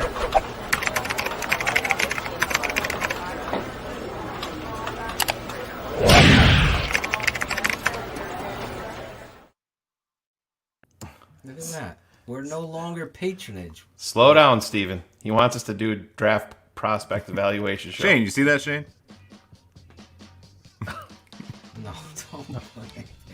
Jesus. I don't give a fuck that he smokes weed. They all smoke weed. Smoke weed every day. There you But go. Steven, yes, Steve, that is going to be a huge part of our off season, where the Tape Never Lies portion of it will transition there. Cars is going to be on with us. We're all huge. Claudio, I'm not sure if you're a huge draft guy, but I know Phil and Cars and myself are huge. Yeah, that's our. Down position we call it our by grown man's Christmas. That's the way that we treat it. That's my our wife Christmas day. hates that day because she's like, wait a minute, there's not a game. Yeah, that's still happening. We did a 5-hour show during the second round live, where we came from. So yeah, we're gonna have you covered for the off season, free agency, NFL draft, combine, Senior Bowl, everything. We're gonna have you guys. You guys are gonna learn about the draft right along with us, and you're not gonna be lacking for content with this network, guys. I promise you. The $7, it's gonna be a smart investment. Coverage for the Bears out there, bar none. I can guarantee that. I know these two guys and how they analyze prospects, and I know myself, and we won't agree on all of them. Swanky's outing himself again here. He's got to get rid of Netflix. Well, go run over to your other network, Swanky, and talk to your boy, and you can fuck each other. How's that? Enjoy your day. Steal your mom's when she's making you meatloaf. It'll be fine, and we'll just go. Swanky continues to out himself and his boy, so enjoy your evening, Swanky. I don't know what happened there, but everything. You know where the Netflix comment comes from, Phil. Oh, now he outed himself. He was double dipping. He's good at that. Okay, well, don't put it Swanky's. So much anger. Let's go. Let's do the happy part. Yes, let's do some shout outs here. Let's do it. Shane, we always start with our guest, Claudio. Do you have anybody to shout out? I'm prepared again, I think. Let's see. Well, I already shouted out my wife. I do that every week, my kids. I'm going to shout out, obviously, Phil. We grew up with this kid, Phil Pia. I don't know if he's listening, but this dude, he's not a Bear fan. He's a Jet fan. But he's one of the funniest dudes you'll ever meet. He's a great dude. I had him in the chair. I cut his hair today. And he's just an awesome guy. So I just want to put that out there. There was 2 Phils on the block. There was. We lived in a dead end. I lived in a dead end with 2 Phils, and then a bunch of other people that were all football fans. They all made fun of me because I played soccer, but it's all right. It was fun. It was fun growing up. So, anyways, Pia. Now, some of these fans that I saw, some of the comments I saw that popped out to me: Ray Perez, Alan Bratcher. I gotta shout out Claudio Funchal, just because his name's all in the name. Doesn't matter what he said, it's just his name is Claudio. It's actually pronounced Claudio. Jeffrey Burton, Hugo Munez, Zito Esposito. That's got a good name. Zito Esposito. We had a great Dino Foligno on the team at Hofstra. Dino Foligno. That's a great name. Like that. Edwin Lopez, and last but not least, CJ German. Oh, look at that, CJ. Nice job, German. guys. You guys had some good comments. That's why I'm shouting you out. All right. Love it. Love the comments. Love the vibe. Swanky, I'll address this right now. Your Netflix comment, I didn't misquote you, and that's not what I said the way that you're taking it. I'm saying I know where the Netflix comment comes from, and you can play stupid all you want. I know your game. So I didn't say you were made of money. I never made that comment. So you're a sleuth. Keep your comments to yourself. I'm smarter than you. I know your game. You got the magnifying glass. You're a sleuth. Smartest man is throwing down during shout-outs. Oh, you want to play? I'll fucking... strong listeners are wondering... I already killed him once on there. I got no problem doing it again. Well, Good stuff going All on. right. Edwin Lopez thanking you, Claudio, for the shout out. Yes. Cars. Yes, Edwin. You have some shout outs. Absolutely. Edwin, especially since it appears he and I are going to have our own podcast, The Nerd and the Brute. Really looking forward to hearing about what that's going to mean. Let me think. No, I mean, it's been a lot of fun. I wanted to shout out my wife as well, who's actually puts the kids to bed and allows me to skip out on parental duties so I can come in and nerd out for a while.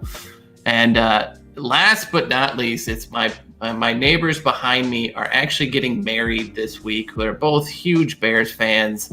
They actually have to get married in their backyard because you cannot go anywhere and have a ceremony of any sort of count. So they know who they are, but congratulations. And we'll be looking and watching from the swing set on Saturday night. Love it. Great shout out to this mellow, laid back beat. Just chilling.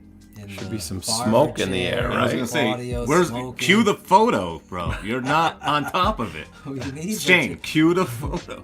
Oh my God! Everybody's screaming at me that I'm not smiling enough. Like I'm only doing 7,000 different things here during the show. Yeah, Claudio's not on his production game tonight. No, it's late. It's late. I need to go to bed. Shane, you put up the picture. You're the producer, Claudio. Put it up.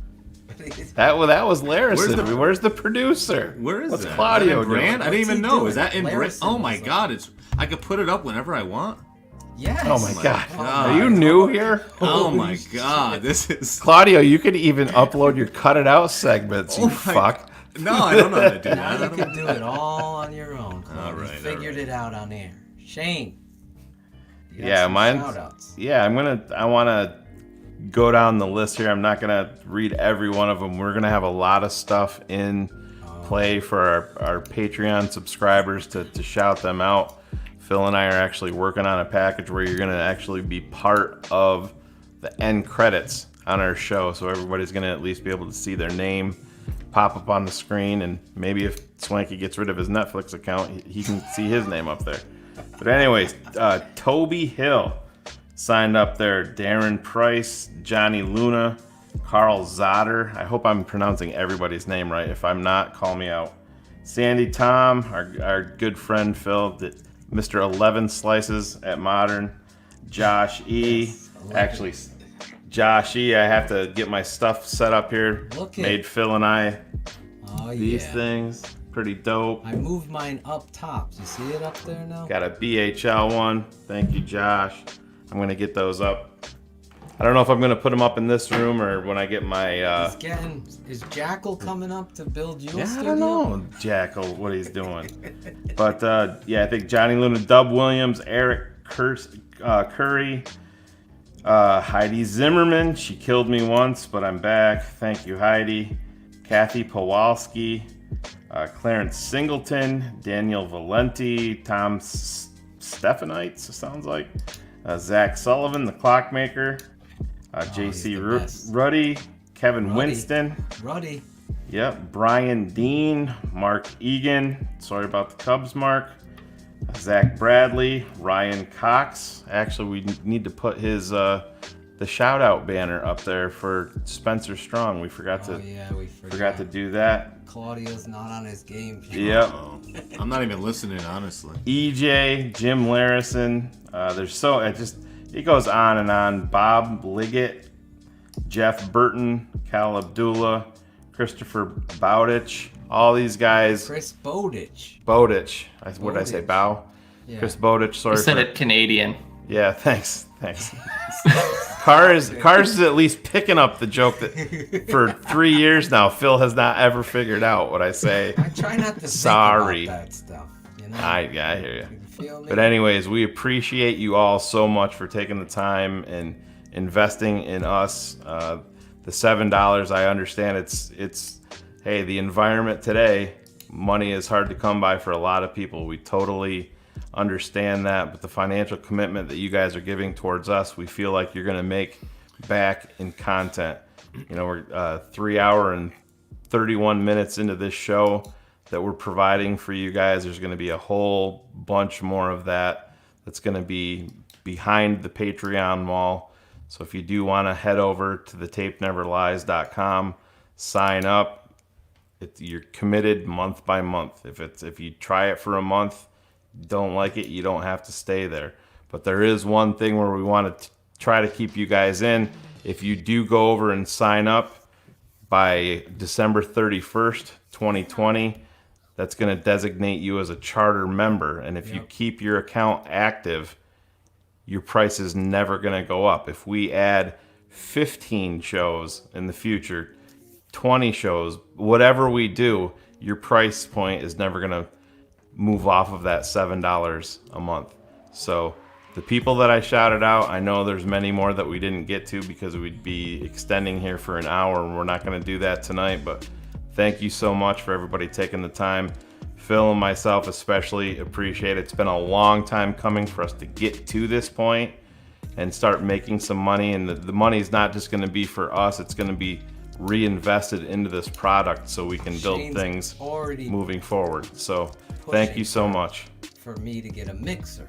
Yeah, absolutely. So some of this stuff I don't have drops and stuff ready. I can have it because I would have a mixer and I could play music and do all the things that I like to do. That's one of the costs. Lauren said he'd pay $8. You can. You don't have to pay $7. We have, believe it or not, we have people that have paid $20. We have people that have paid $10. Been so generous. They've been up to $10. My boy EJ Jones. Yeah. He's like, fuck anybody. They can kick rocks. I'm quote paraphrasing him, cars. If they're gonna hate on you guys, the amount of creativity and time and energy, no one should hate on somebody that's trying to make a little extra.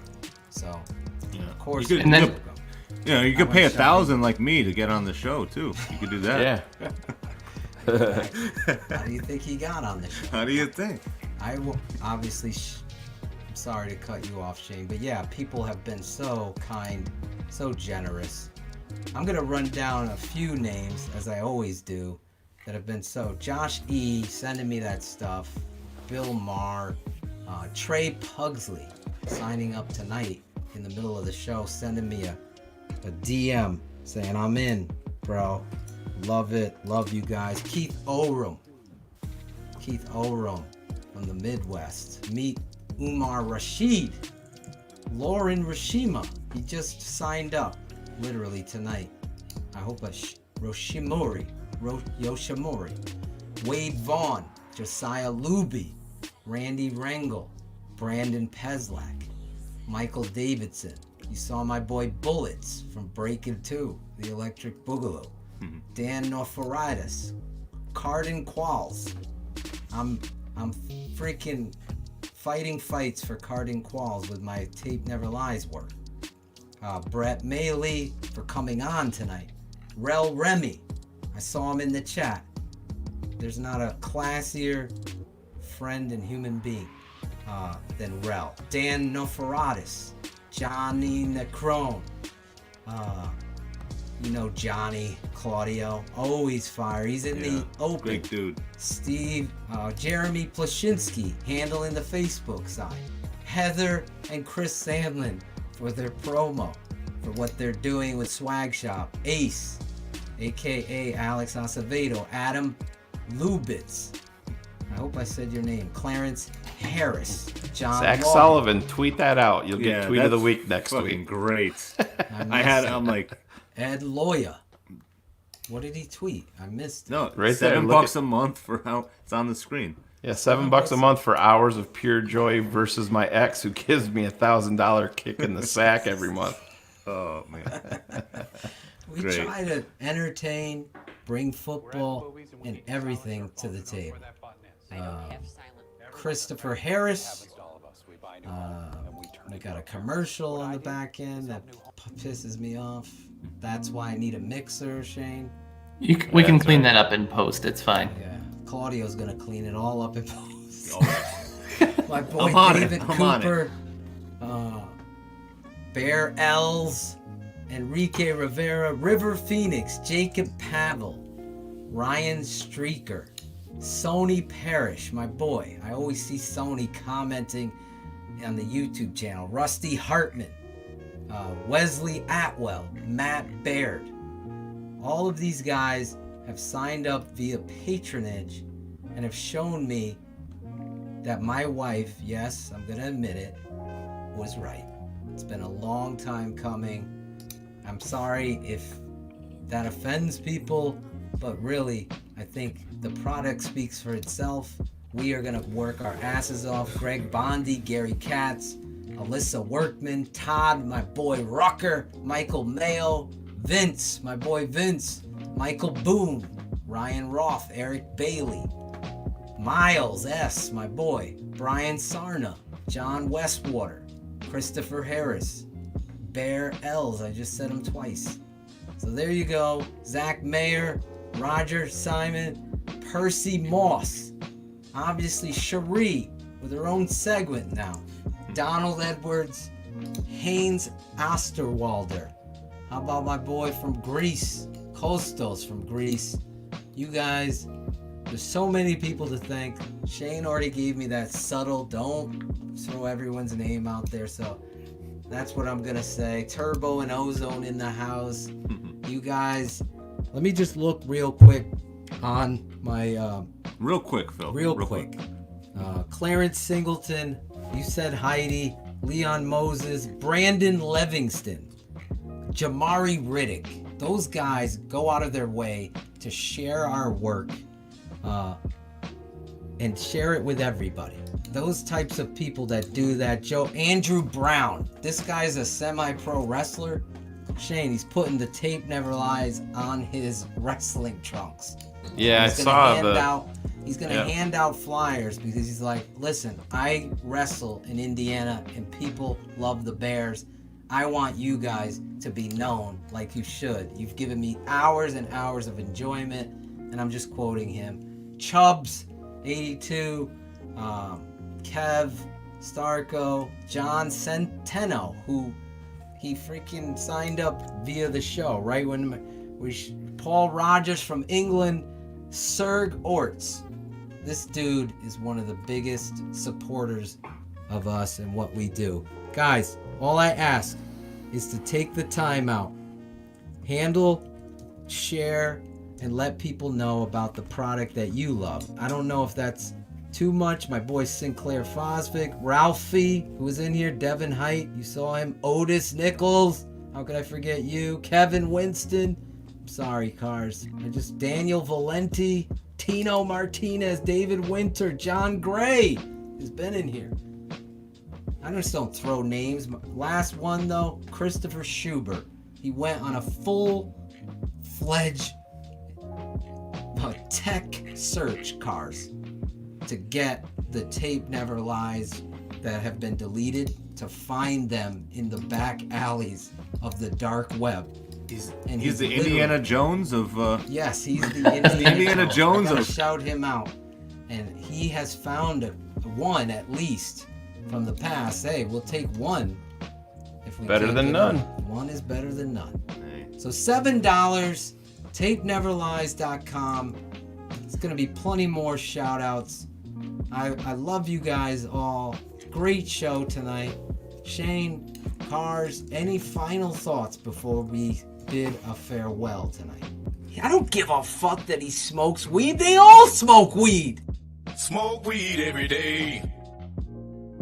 No? Never gets old. That end does it for me. If that makes people smile, put it up there, bro. Love it. We love you guys. See you Sunday. Bears Hour Live. Those of you on Patreon, read your emails. You'll be getting the updates. We'll let you know. We're going to do some test runs with the product the next couple days, and then Saturday we should do something to let you guys know exactly. So with that being said, have a great night and go Bears. Always go Bears. This has been a Shy City Sports presentation and a Tape Never Lies Network production. Keeping it